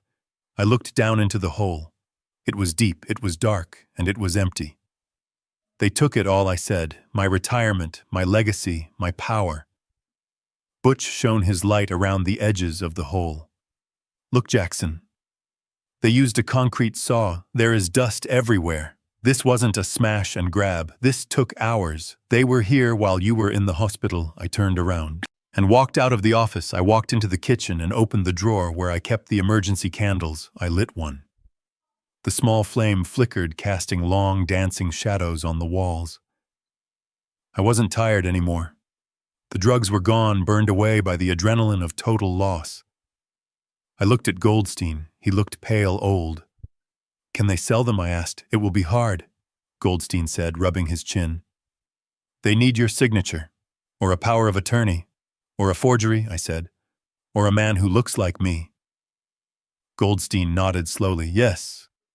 If they have a good front man, if they have a dirty notary, and we know they have both, I blew out the match. The smoke curled up into the darkness.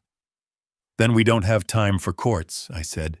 We don't have time for restraining orders. They have my life in a metal box, and they are going to sell it to the highest bidder. We have to find them, Goldstein, and we have to find them tonight, because if they sell those warehouses, I am not just broke, I am erased. I looked at Butch load up the truck. I said, we are going hunting, and call the boys, the ones who don't mind getting their hands dirty. We aren't calling the police for this one. We are calling the union. Because Lance had made a fatal error. He stole from a man who used to run the docks. He stole the cargo, and you never, ever steal the cargo. We did not go to the police station to file a report regarding the stolen safe. We went to a basement office in Queens that smelled of stale cigar smoke and burnt coffee. This was the domain of Graves, a private investigator Goldstein had kept on retainer for 30 years. Graves did not look like a detective. He looked like a retired boxer with a nose that had been broken too many times and fingers as thick as sausages. But he was the best data miner on the East Coast. If information existed, Graves could find it, and if it did not exist, he could find out who erased it. I sat on a folding metal chair watching Graves type on a computer that looked like it belonged in a museum. The screen glowed green, reflecting in his glasses. Goldstein paced the small room, his cane clicking rhythmically on the concrete floor. Butch stood by the door, arms crossed, a silent sentinel. We have been looking at this wrong, Jackson, Graves grunted without turning around. You have been treating Lance like a son-in-law who made bad investments. You have been treating him like a failed businessman. But he isn't a businessman, he is a ghost. What do you mean, a ghost? I asked, leaning forward. Graves spun his chair around. He held up a sheaf of papers printed with grainy black and white text. Lance Sterling does not exist, not really, the LLC. He registered Sterling. Technologies is a shell. It has no employees, it has no product, it has no patents. The address is a P.O. box in the Cayman Islands. I felt a cold chill settle over me. So what is he selling? Air Graves said simply. It is a cryptocurrency scam, a classic Ponzi scheme updated for the digital age. He calls it Vaporcoin. He promised investors a 40% return in 3 months, guaranteed by an algorithm that does not exist. He has been paying the old investors with money from the new ones, shuffling cash around like a magician with a deck of cards. I looked at the papers. The numbers were staggering. Millions of dollars flowing in and out, mostly out disappearing into accounts in Belize and Switzerland. But the music stopped about 3 months ago. Graves continued tapping a finger on a spreadsheet. The new money dried up. The crypto market crashed. The investors started asking for withdrawals. And Lance didn't have the liquidity the wedding. Goldstein whispered. The realization dawned on him exactly. Graves nodded. The wedding wasn't a celebration. It was a fundraising gala. The VIPs he was so desperate to invite. The people he kicked you out for. They weren't friends. They were the marks. That man, Gentry, the one you saw at the gate, he was the whale Lance needed, Gentry to invest $2 million. That money wasn't going to buy a house or start a family. It was going to pay off the interest on the loans Lance took from the Russians. The Russians, I asked, my voice tight. Graves slid a photograph across the desk. It was a grainy surveillance shot taken outside a nightclub. It showed Lance arguing with a man who looked like a refrigerator in a leather jacket. The man had a tattoo on his neck, a spider web. Vadim Volkov Graves said. Mid-level enforcer for the Brighton Beach Syndicate. Lance borrowed $500,000 from them to start this scam. He promised them double back. He hasn't paid in 4 months. They are the ones threatening to cut him up. They are the reason he is desperate. I sat back, the metal chair creaking under my weight. It all made sense, the panic. The violence, the desperation to get the deeds. He needed my warehouses not to run a business, but to sell them for cents on the dollar to pay Volkov. He was going to liquidate my life's work to save his own skin. But there is something else, Jackson Graves said. His voice dropped an octave, losing its professional detachment. He looked at me with something close to pity. You are not going to like this, tell me, I said. Graves hesitated, then picked up another stack of papers. These are emails recovered from the Sterling Technologies server. We hacked his password. It wasn't hard. He used his birthday. He handed me the stack. Read the sender. I looked at the top email. It was a response to an angry investor who was demanding their money back. The email was full of technical jargon and stalling tactics, promising that funds would be released as soon as the merger was complete. It was a lie. A professional, calculated lie. I looked at the signature block at the bottom, CFO. Brittany Vance, my hands started to shake. The paper rattled. I looked at Graves, hoping he would tell me it was a mistake that Lance had used her name. She knows Jackson. Graves said quietly, she isn't just the wife, she is the partner. She has been signing the checks. She has been fielding the complaints. She has been lying to the SEC. She is the one who cooked the books to hide the losses from the initial investors. I read the next email. It was dated 2 days ago, the night before the wedding. It was addressed to Volkov. Subject: payment schedule. Message: please give us 48 hours. My father is legally incompetent. We are in the process of securing guardianship. Once the power of attorney is signed, we will liquidate the commercial assets immediately. The warehouses are unencumbered. We can transfer the titles by Tuesday. Please do not hurt him. We will pay. I dropped the paper. It fluttered to the floor, landing near my boot. She knew. She knew about the mob. She knew about the scam. And she wasn't just a bystander. She was offering me up as a sacrifice. She was trading my life and my legacy to save her husband from the consequences of his own greed. She hadn't just slapped me. She had signed my death warrant. She is complicit, Goldstein said, his voice hard. She is looking at 20 years for wire fraud and conspiracy. Jackson.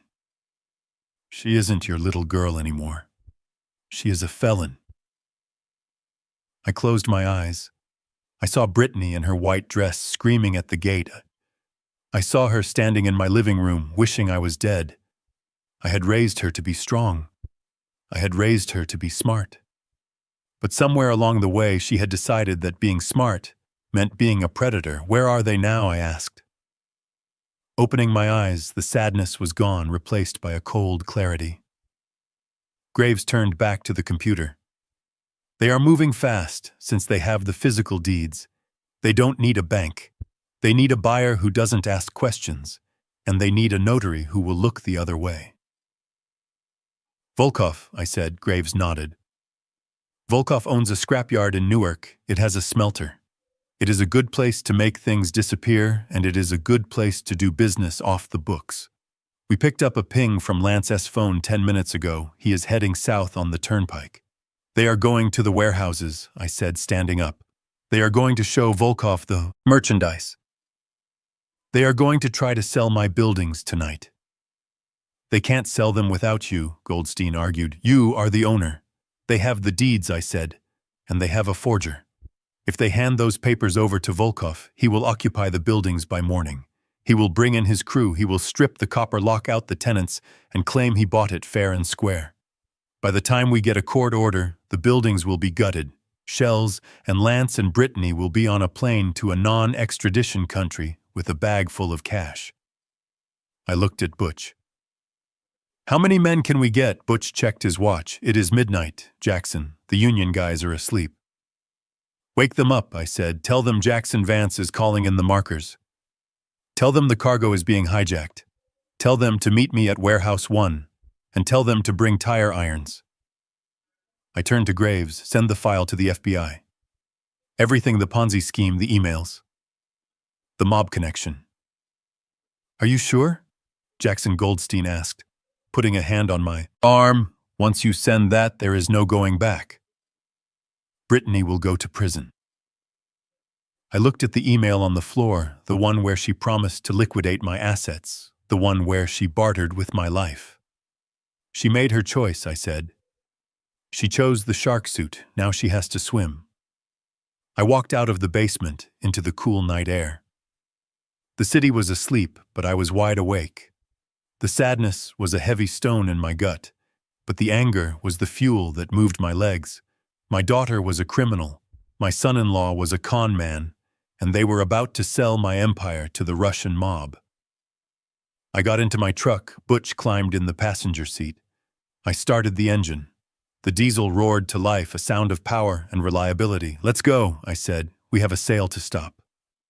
I drove toward the turnpike, the city lights fading in the rearview mirror. I wasn't driving to a wedding. I wasn't driving to a reunion. I was driving to a funeral. The funeral of my fatherhood, and I was going to make sure the right people got buried. The truck cab was quiet, except for the hum of the tires on the asphalt and the low crackle of Butch's police scanner. I stared out at the passing highway lights, watching the industrial landscape of New Jersey roll by in the dark. We were 20 minutes away from the warehouses, 20 minutes away from the confrontation that would end this nightmare. But the phone in my pocket vibrated again, breaking the silence. It was not a text. It was a call from a number I recognized immediately. It was the direct line to the fraud department at Chase Manhattan, the same bank I had called the night before to freeze Brittany's credit cards. I looked at the dashboard clock. It was 1 in the morning. Banks did not call at 1 in the morning unless the building was burning down. I answered, putting the phone on speaker so Goldstein and Butch could hear. Mr. Vance, this is Robert Thorne from the High Value Asset Team. I apologize for the late hour, but we have a red flag on your commercial holdings account, a transaction. Just tried to clear, and it triggered a level 5 security alert. I felt my stomach tighten. A level 5 meant someone was trying to move more than $1 million. Robert, I said, keeping my voice steady. I am listening. What is the transaction? We just received a wire request for $5 million, Robert said. His voice was tense, professional, but edged with panic. The funds are being drawn against a hard money loan secured by the deeds to your 3 distribution centers in Newark. The paperwork was uploaded to our portal 10 minutes ago. It includes a notarized power of attorney and a mortgage agreement signed by you. I did not sign anything. I said the words tasting like ash in my mouth. I am in a truck on the turnpike. I haven't signed a document in 3 days. I assumed as much. Mr. Vance Robert said. But that is the problem, the signature. It is perfect. It matches the signature card we have on file from 20 years ago. It matches the checks you write every month. It is identical. And Notary seal looks authentic. The lender is a private equity firm based in Shell Company in Cyprus. They are trying to wire the $5 million into an account held by Sterling Technologies, Lance S. fake company. They weren't just selling the buildings for scrap, they were leveraging them. They were taking out a high-interest loan against my property using the stolen deeds as collateral, taking the cash and leaving me with the debt. When they ran with the money, the lenders would come for my buildings, foreclosing on my life's work. Cancel it, I said. Block the wire, I have already frozen the transfer, Robert assured me. But Mr. Vance, you need to understand the legal position. The lenders have a lien now. They have a document that looks legally binding. If this turns out to be fraud, which it clearly is, we are looking at federal identity theft. The person who submitted this didn't just forge a signature. They used your social security number, your mother's maiden name, your exact home address. They knew the internal routing numbers for your commercial accounts. This wasn't a hacker, it was someone with intimate knowledge of your life. I closed my eyes, leaning my head against the cold glass of the window. Intimate knowledge. There was only one person who knew my mother's maiden name. There was only one person who had access to my old tax returns. There was only one person who had spent hours sitting at my kitchen table watching me sign checks, watching the way I looped the J in Jackson, Brittany. It wasn't Lance. Lance was a con man, but he was sloppy. He wouldn't know how to replicate my signature perfectly, but Brittany did. She used to forge my signature on her report cards in high school when she got a C. I knew she did it, and I never punished her. I thought it was clever, harmless. Now that cleverness had evolved into a felony. Is there anything else, Robert? I asked, my voice barely a whisper. Yes. Robert hesitated. There is one more thing. The IP address used to upload the documents. It wasn't hidden, they didn't use a VPN. It traces back to a mobile hotspot. The device name is Brittany's iPhone. The call ended, silence rushing back into the truck cab, heavier than before. I looked at Goldstein in the back seat. He looked pale, his face illuminated by the passing streetlights. She didn't just know, Jackson, Goldstein said softly. She did it. She physically executed the fraud. Identity theft. Wire. Fraud, bank fraud. That is 30 years in federal prison, Jackson. She crossed the line. She isn't just an accomplice anymore. She is the architect. I stared at the road ahead.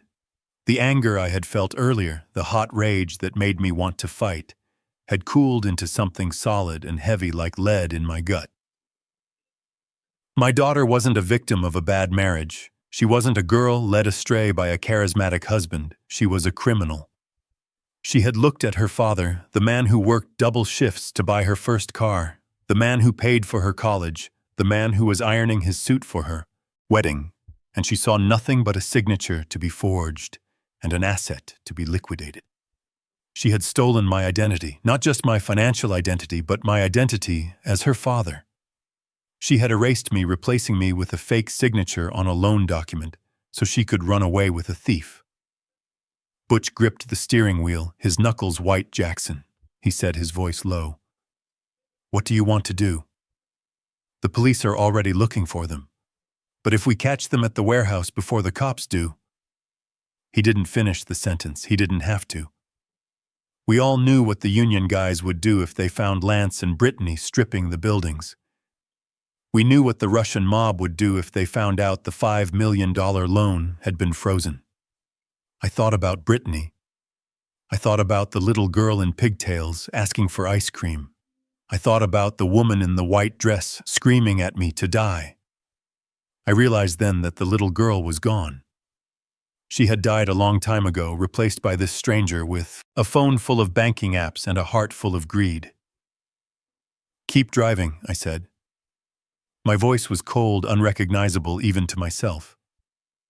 "We aren't calling the cops yet, and we aren't waiting for the bank.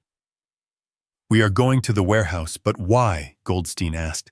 "If the money is frozen, they can't leave because I said." Looking at the GPS screen counting down the miles. "They don't know the money is frozen yet. They think they just scored $5 million. They are celebrating. And I want to be the one to tell them that the check bounced. I want to look her in the eye when she realizes she sold her soul for nothing." And there was something else, something I didn't say to Goldstein. If Volkov, the Russian mobster, was there meeting them to collect his money, he would be expecting payment. If the money didn't show up, Lance and Brittany would be in a room with a monster and no way out. I needed to get there, not to save them, but to ensure that justice was served by the law, not by a meat cleaver. I was done protecting her from the world. But I wasn't going to let the mob kill her. She belonged to the FBI now. She belonged to a cell block, and I was going to be the one to hand her over. "Step on it, Butch," I said. "The warehouse is 10 miles out. I want to be there before the celebration ends." Butch nodded and the truck surged forward, the engine roaring. The city was behind us. The industrial wasteland of the shipyards lay ahead. A landscape of steel and concrete and shadows. It was fitting. It was where I made my fortune. And tonight, it was where my family would end. The truck tires crunched on gravel as we pulled off the main highway and onto the service road leading to the industrial park. The air here was thicker, heavy with the smell of diesel and the metallic tang of the nearby refineries.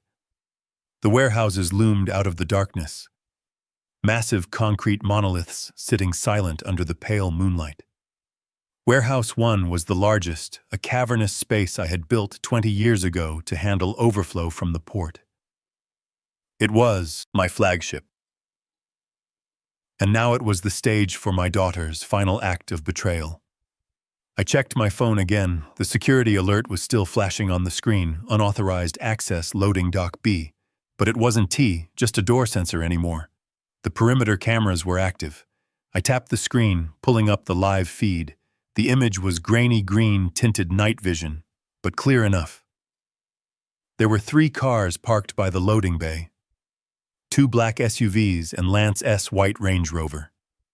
I zoomed in. Figures were moving around the cars, men in dark coats smoking cigarettes. They weren't Tesla investors. They were muscle. The way they stood relaxed but alert, watching the perimeter, told me everything I needed to know.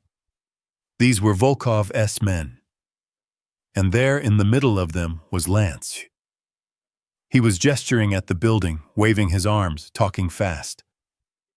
Next to him, wrapped in a coat that looked too big for her, was Brittany. She was looking at the building. She was looking at her phone, probably checking the bank account, waiting for the $5 million that would never arrive. "They are inside the fence," Butch said, looking at my phone over my shoulder. "They cut the chain." "They didn't just cut the chain," I said, watching as Lance led the group toward the side door. He had a set of keys. Keys. He must have taken from my office when they stole the safe. He was giving them the grand tour, showing them the merchandise, proving he had access. I looked at the time.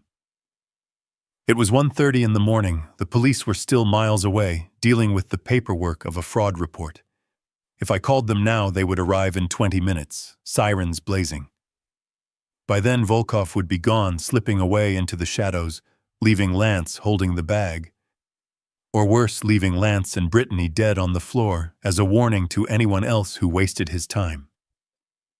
"We can wait for the cops," I said. My voice was steady, but my heart was hammering against my ribs. If Volkov realizes the money isn't coming, if he checks his accounts and sees the transfer was blocked, he is going to kill them right there in the parking lot. Goldstein leaned forward from the back seat. "Oxen, you can go in there alone. Those are professional killers. You have a tire iron. They have Glocks. I am not going in alone, I said. I reached for the CB radio mounted under the dashboard. It was old analog technology in a digital world, but on the docks it was still the primary language I picked up. The mic, the coiled cord stretching out.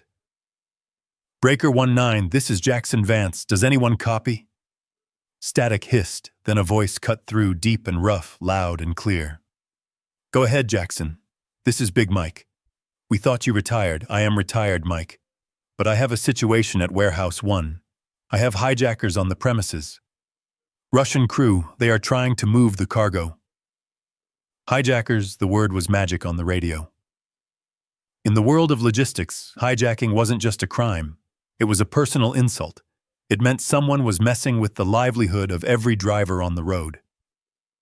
We are 10 minutes out, Jackson.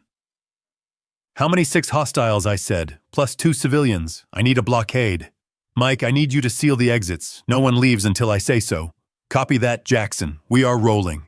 The cavalry is coming. I put the mic back. I looked at Butch. He was smiling, a grim, wolfish smile. The Union guys, he said. They never forget a favor. No, I said. They don't too.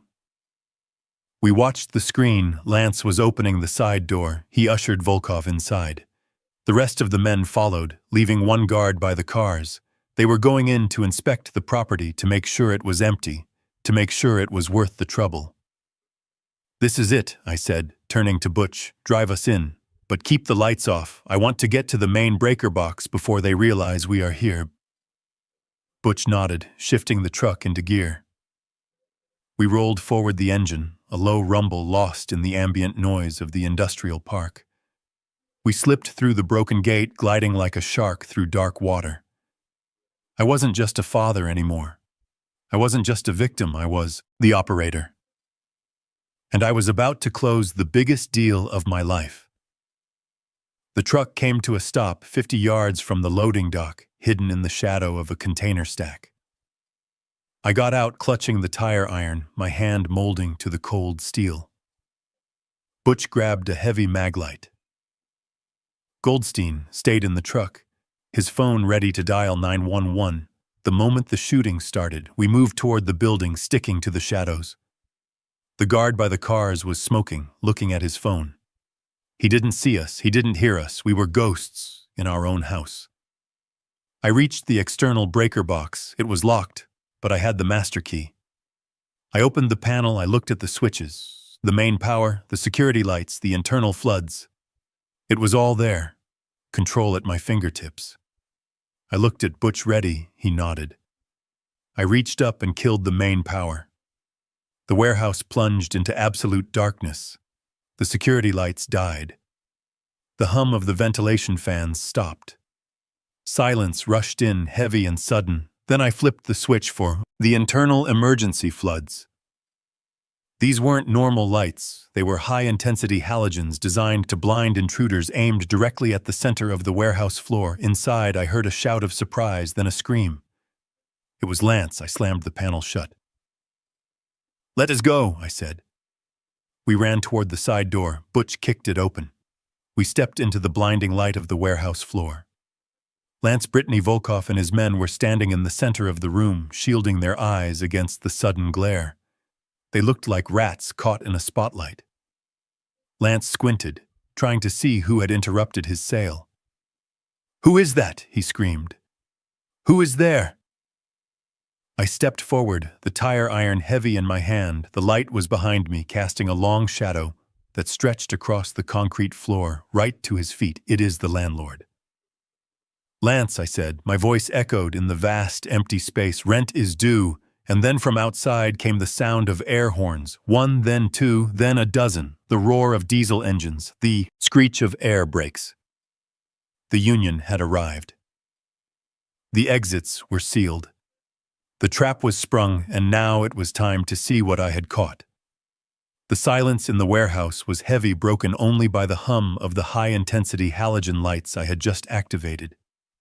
They buzzed like angry hornets bathing the concrete floor in a stark, clinical white glare that left no shadows to hide in. Lance raised a hand to shield his eyes, squinting against the brightness, his face a mask of panic and confusion. Brittany stood beside him, shivering in her oversized coat, her eyes darting between me and the men surrounding them, Volkov. The Russian mobster didn't flinch. He just stood there, hands in the pockets of his leather jacket, looking at me with the cold calculation of a man who was used to interruptions. "Who are you?" Volkov asked. His voice was deep, accented, and dangerously calm. He ignored the tire iron in my hand. He ignored Butch, standing beside me with the flashlight. He looked only at my eyes, assessing the threat. "Level, I am the owner of this building," I said, stepping fully into the pool of light. My voice echoed off the steel rafters. "I am the man whose name is on the deed, and I am the man whose signature was forged to bring you here tonight." Lance stepped forward, desperate to regain control of the narrative. He was sweating profusely, the moisture beading on his forehead and running down his nose. "Don't listen to him, Mr. Volkov," he shouted, his voice cracking. "He is my father-in-law. He is sick. He has dementia. We discussed this. He doesn't know where he is. He wanders. He gets aggressive. Just ignore him. We have the papers. The deal is still good. I can sign the transfer right now. Just give me the cash and the building is yours." He was trying to sell a $15 million asset for a bag of cash in the middle of the night, just to save his own skin. It was pathetic, it was desperate, and it was over. I walked past Lance, ignoring him completely. I walked toward a control panel mounted on a structural pillar in the center of the room. This was a modern logistics hub. It wasn't just concrete and steel, it was wired for data. Above us, suspended from the ceiling, was a massive LED display screen usually used to track shipping containers and display inventory metrics. It was currently dark, a black rectangle hanging like a guillotine blade. "Butch," I said, "keep them back." Butch stepped forward, leveling the heavy maglite like a baton. "Stay where you are," he growled at Volkov's men. They hesitated, looking to their boss for a signal. Volkov held up a hand, waiting. He wanted to see how this played out. I reached the control panel. I pulled the burner phone from my pocket and plugged it into the system via a USB cable. I had preloaded the files Graves had sent me. The evidence, the truth, I typed in the command code. The screen above us flickered to life, pixels dancing, until they formed a crisp, high-definition image. "Look up." "Lance," I said, "look at your legacy." The screen displayed a document. It wasn't a deed. It wasn't a contract. It was an FBI bulletin, a sealed indictment that Graves had pulled from a federal database using backdoors that shouldn't exist. The photo on the document was Lance S. It was his driver, license photo, smiling, arrogant, untouchable. Next to it were the charges: wire fraud, money laundering, securities fraud, grand larceny. Lance looked up. His mouth opened, but no sound came out. The color drained from his face, leaving him looking like a corpse in a tuxedo. "You aren't a businessman, Lance," I said, my voice amplified by the acoustics of the empty space. "You are a fugitive. The FBI has been building a case against your Ponzi scheme for 6 months. They know about the fake investors. They know about the offshore accounts. And they know about the $2 million you owe Mr. Volkov." Volkov turned his head slowly to look at Lance. The calm calculation in his eyes was replaced by a flicker of interest. Dangerous interest. "You told me you were solvent," Volkov said softly. "You told me the feds were not involved. You said this was a private liquidation." "It is private," Lance stammered, backing away, his hands raised. "I can fix this. The indictment isn't public yet. We can still do the deal. The building is worth $15 million. I am selling it to you for $2 million. It is a steal." I tapped the phone screen again. The image changed. This time it was a bank record, a transfer receipt showing the movement of funds from my personal savings account into a shell company registered to Brittany Vance. Then another image, a forensic analysis of the loan application, showing the IP address of Brittany's phone used to forge my signature. "And this," I said, looking at my daughter, "is how they planned to pay you. They were going to mortgage a building they don't own, take the cash and run, leaving you with a property that is about to be seized by the federal government as proceeds of a crime." I turned to Volkov. "If you buy this building tonight, You aren't buying an asset. You are buying an obstruction of justice charge the moment. You sign that paper. You become an accessory to federal bank fraud. The FBI is tracking Lance S. phone. They are tracking Brittany. Phone, they know you are here. Volkov looked at the screen, then at me. He was a businessman in his own dark way. He understood risk versus reward. He looked at the building, the massive empty space that was supposed to be his payout. You are telling me, Volkov said, his voice heavy with menace, that this man brought me here to sell me stolen property while he is under federal investigation. Yes, I said. And the $5 million loan he promised to wire to my account in Cyprus. Blocked, I said. I froze it 2 hours ago. The money doesn't exist. Volkov turned to Lance entirely now. The air in the room changed. It became charged electric with violence. Lance realized it too. He looked at the exits, but Volkov's men had fanned out, blocking the path to the cars. He looked at Brittany, but she was useless, paralyzed by the image of her own crime projected on a 20-foot screen. Mr. Volkov. Lance squeaked his voice an octave higher. Please. He is lying. He is trying to scare you. I have the deeds. Look. I have the paper. He pulled the stolen deeds from his jacket pocket, waving them like a white flag. Volkov snatched the papers from his hand. He didn't look at them. He tore them in half, then in half again. He let the pieces flutter to the concrete floor like confetti. Paper is paper, Volkov said. You wasted my time, Lance. You wasted my resources, and you lied to me. In my world, lying is expensive. Lance fell to his knees. It wasn't a choice, his legs just gave out. He was sobbing now, the arrogant veneer completely stripped away. Please, he begged, clutching at Volkov's coat. Please don't kill me. I will get the money. I will find another way. Just give me time. Time, Volkov laughed. It was a dark, humorless sound. You are out of time. The feds are watching. You have no money. You have no assets. You have nothing. Volkov reached into his jacket. I tensed, gripping the tire iron, but he didn't pull out a gun. He pulled out a phone. He looked at it, then looked at me. You say the police are coming, he asked. They are on their way, I lied. The union is already outside, blocking the road. You are trapped, Volkov nodded. He made a decision. He wasn't going to go down for a two-bit con man. He gestured to his men. They stepped away from the cars, moving toward the side exit. The one I had come in through. We are leaving, Volkov said. He looked at Lance, huddled on the floor. This is your mess. You clean it up. But if I ever see you again. Lance, if you ever come near my business or my family, I will not be so polite. Volkov looked at me one last time. He touched 2 fingers to his forehead in a mocking salute, giving respect to the player who had outmaneuvered him. Then he and his men vanished into the shadows, slipping out the side door into the night, leaving Lance and Brittany alone with me. The warehouse was silent again, save for the sound of Lance's sweeping. I unplugged my phone. The screen above went dark, plunging us back into the stark white light of the halogen floods. I walked over to where Lance was kneeling. Brittany was standing a few feet away, hugging herself, shaking uncontrollably.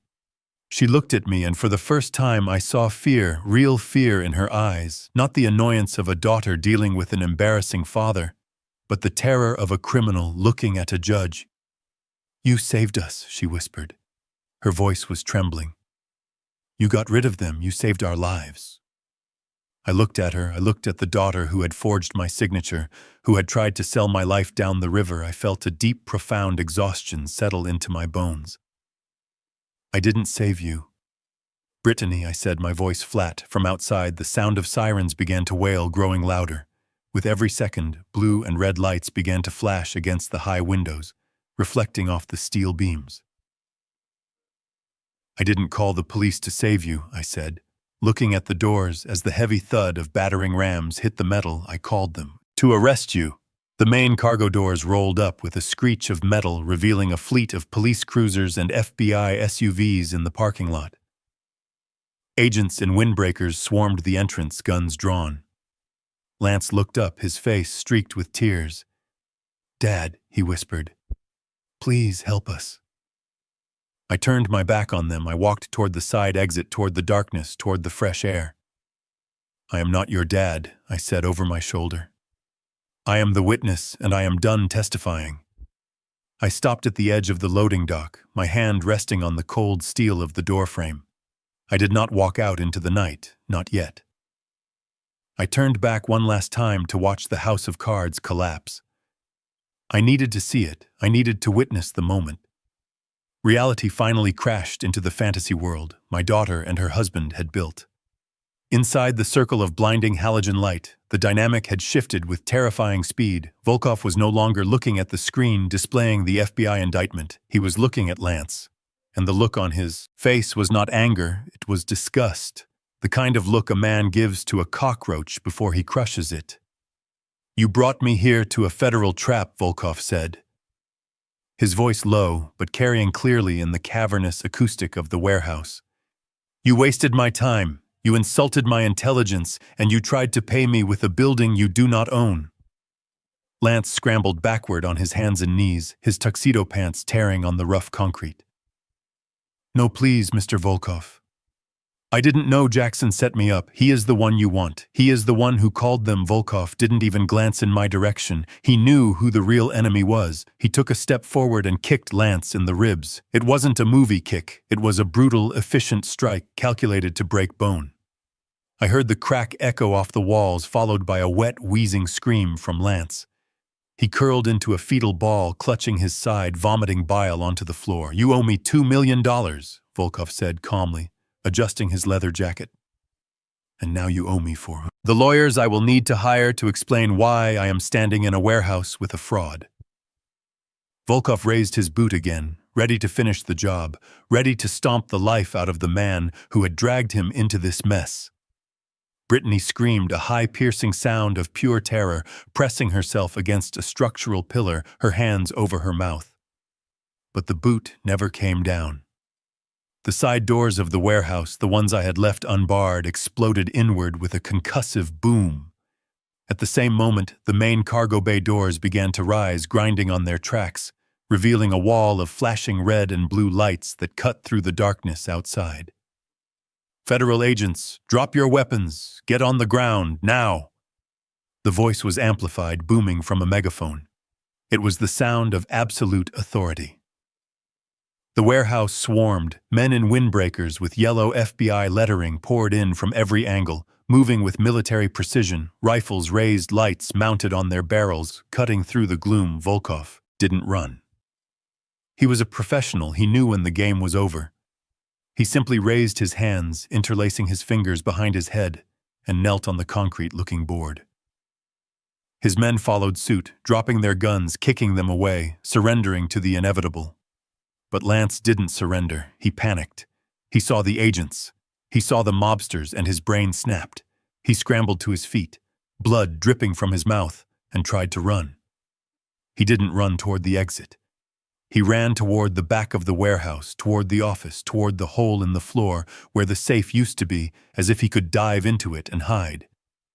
He made it 10 feet. An agent tackled him from the side, hitting him like a linebacker. Lance hit the floor hard, his face bouncing off the cement. 2 more agents were on him instantly, knees in his back, zip ties cinching his wrists tight. Get off me, Lance screamed, spitting blood. I'm a victim. He attacked me. My father-in-law is crazy. Ask him. He is the criminal. The agents ignored him, hauling him to his feet. He couldn't stand straight, his ribs likely broken, so they dragged him, his expensive shoes scuffing uselessly against the floor. They marched him past Volkov, who watched him go with a cold sneer. They marched him past me. Lance looked at me as he went by.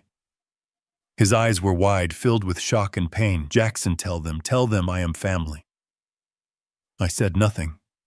I just watched him disappear out the door into the waiting custody of the federal government. Then the room went quiet. The agents secured the perimeter, checking corners, gathering evidence. One team moved toward the pillar where Brittany was standing. She hadn't moved. She was frozen, staring at the spot where her husband had been beaten and arrested.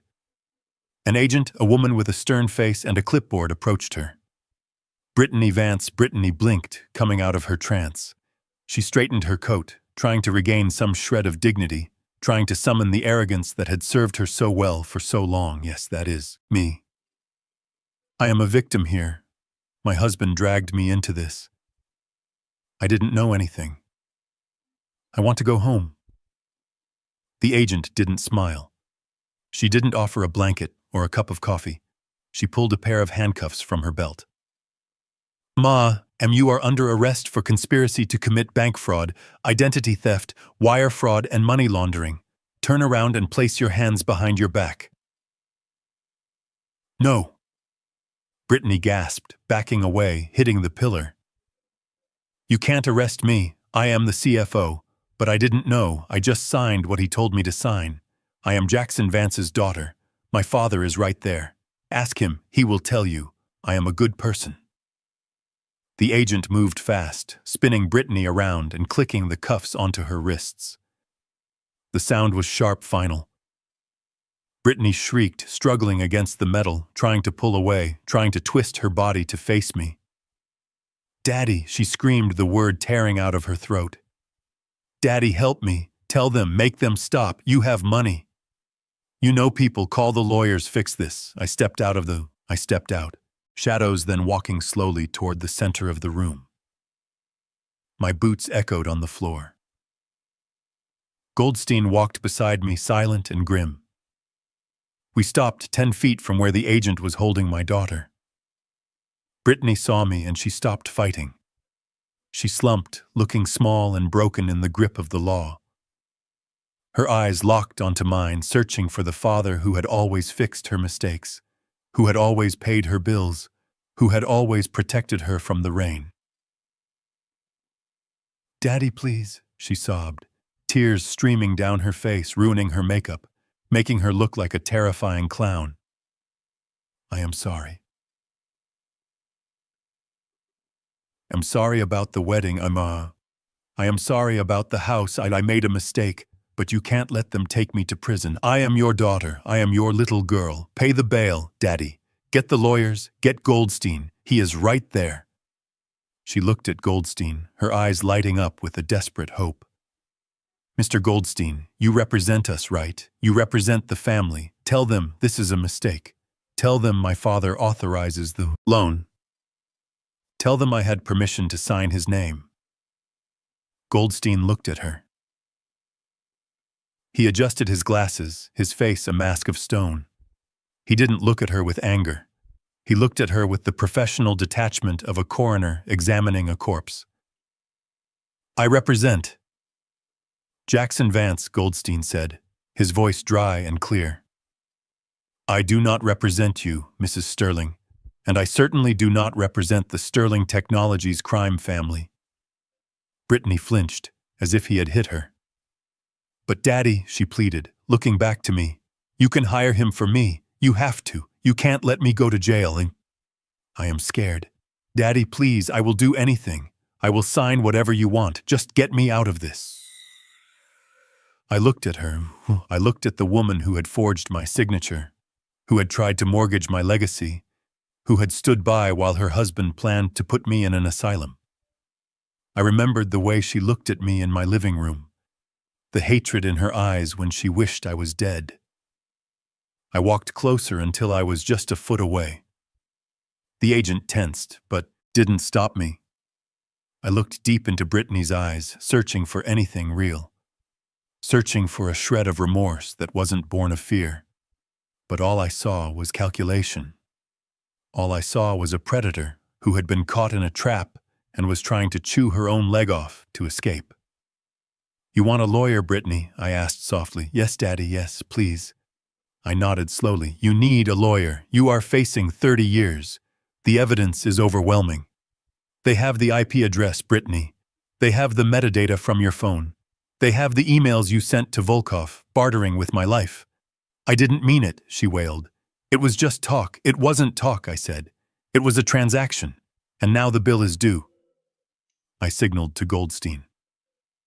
He reached into his briefcase and pulled out a thick file folder. He handed it to the FBI agent holding Brittany's arm. "What is that?" Brittany asked, her eyes darting between the folder and my face. "That I said is the witness file. It contains the forensic accounting of every dollar you stole from me. For the last 5 years, it contains the affidavit from the bank regarding the forgery, and it contains a sworn statement from me testifying that I never gave you permission to sign my name, not for a report card, and certainly not for a $5 million loan." Brittany went pale, her mouth opening and closing soundlessly. "Goldstein is not going to defend you, Brittany," I said, my voice hard as the concrete floor. "He is the prosecution's star witness, and so am I. We aren't here to bail you out. We are here to make sure you never get out, Daddy." "No," she whispered the word, barely a breath. "Don't call me that," I said, turning my back on her. "You lost the right to that name when you sold it to a loan shark." I walked away. The agent began to drag her toward the exit. Brittany started to scream again, a raw, primal sound of abandonment slamming against the steel walls of the warehouse. "Daddy! Daddy! Don't leave me, I am sorry. I love you. Daddy, come back." I kept walking. I walked out of the warehouse, past the police cars, past the ambulance where they were treating Lance, past the chaos. I walked into the cool night air, where Butch was waiting by the truck. I didn't look back. I didn't cry. The part of me that could cry for her was dead, killed by 1,000 cuts of betrayal. I climbed into the truck and closed the door, shutting out the sound of her screaming. "Let's go, Butch," I said. "Take me home." The engine roared to life and we drove away, leaving the wreckage of my family in the rearview mirror, illuminated by the flashing lights of justice. It was over. The wedding was canceled, the business was closed, and I was finally free.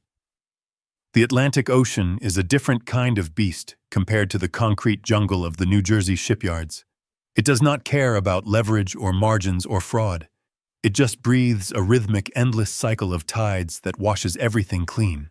I sat in the fighting chair on the stern of my new 40-foot Viking convertible, the sun warming my face, the salt spray stiffening my hair. I was holding a fishing rod, not a tire iron, and for the first time in 6 months my hands were perfectly steady. I reeled in the line, checking the bait. It was quiet out here. The only sound was the slap of water against the hull and the cry of a seagull circling overhead. It was the kind of peace money couldn't buy, but it certainly helped to rent the view.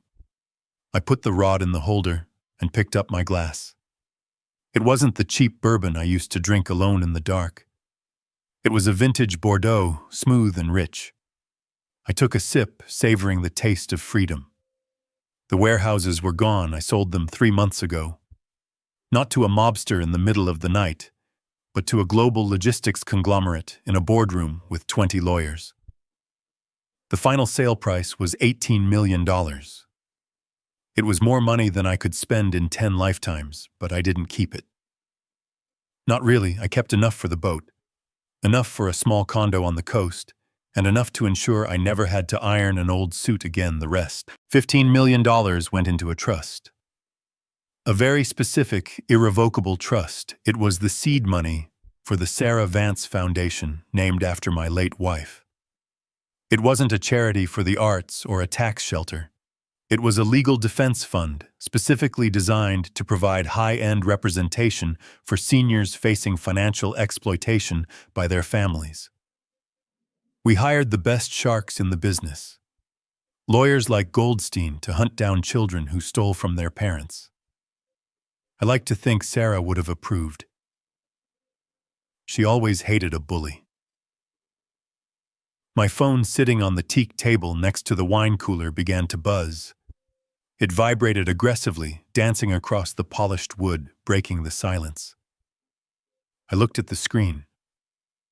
It was a blocked number. I knew who it was. I knew exactly who it was because it was Tuesday. And Tuesday was the day inmates at the Federal Correctional Institution in Danbury were allowed their phone privileges. I stared at the phone, watching it ring. The screen flashed incoming call. Federal Bureau of Prisons, do you wish to accept? I pictured her, Brittany, sitting in a beige jumpsuit in a common room surrounded by cinder blocks, holding a plastic receiver to her ear, waiting for Daddy to pick up, waiting for Daddy to fix it, to send money for the commissary, to tell her it was all going to be okay. She had pleaded guilty eventually. The evidence was too overwhelming. Goldstein didn't defend her. He testified against her, calmly laying out the paper trail of her betrayal. She got 8 years. Lance got 15. They were divorced now, not by choice, but by the separation of cell blocks. The phone kept ringing, persistent, desperate. I thought about answering. I thought about picking it up and hearing her voice asking her if she had met any important people in there, asking her if the aesthetic of the prison met her standards. But then I looked out at the horizon, where the blue water met the blue sky. I looked at the fishing rod, bending slightly, as something deep below took an interest in the bait. I didn't reach for the phone. I reached for my wine. I took another sip, watching the screen light up one last time before going dark. The call went to voicemail, where it would sit unheard, deleted by the system in 30 days. I wasn't angry anymore. Anger is too heavy to carry on a boat. I was just done. The father she knew was gone, replaced by this man who preferred the company of the ocean. The reel started to click, the line singing, as a fish ran with the hook. I stood up, grabbing the rod, feeling the weight of the fight. Lance had said he only wanted important people at his wedding. He was right. It is important to know who matters. And as I set the hook and began to reel in my catch, I realized that for the first time in a long time, the most important person in my life was me. And that was enough. I learned that family is not defined by DNA, but by loyalty and respect. For years, I thought being a good father meant giving without limits, but I was wrong. Love without boundaries is just enabling. My daughter taught me a painful truth, that some people love you for what you provide, not for who you are. When the money stops, their love stops too. Real importance isn't found in a VIP guest list or a bank account balance. It is found in the peace of knowing you stood up for yourself. You are never too old to demand respect, and you are never too old to walk away from those who refuse to give it. What would you have done in my place? Would you have picked up that phone call from prison? Let me know your thoughts in the comments below. If you enjoyed seeing justice served, please hit that like button and subscribe to the channel for more stories of truth and retribution. See you in the next story.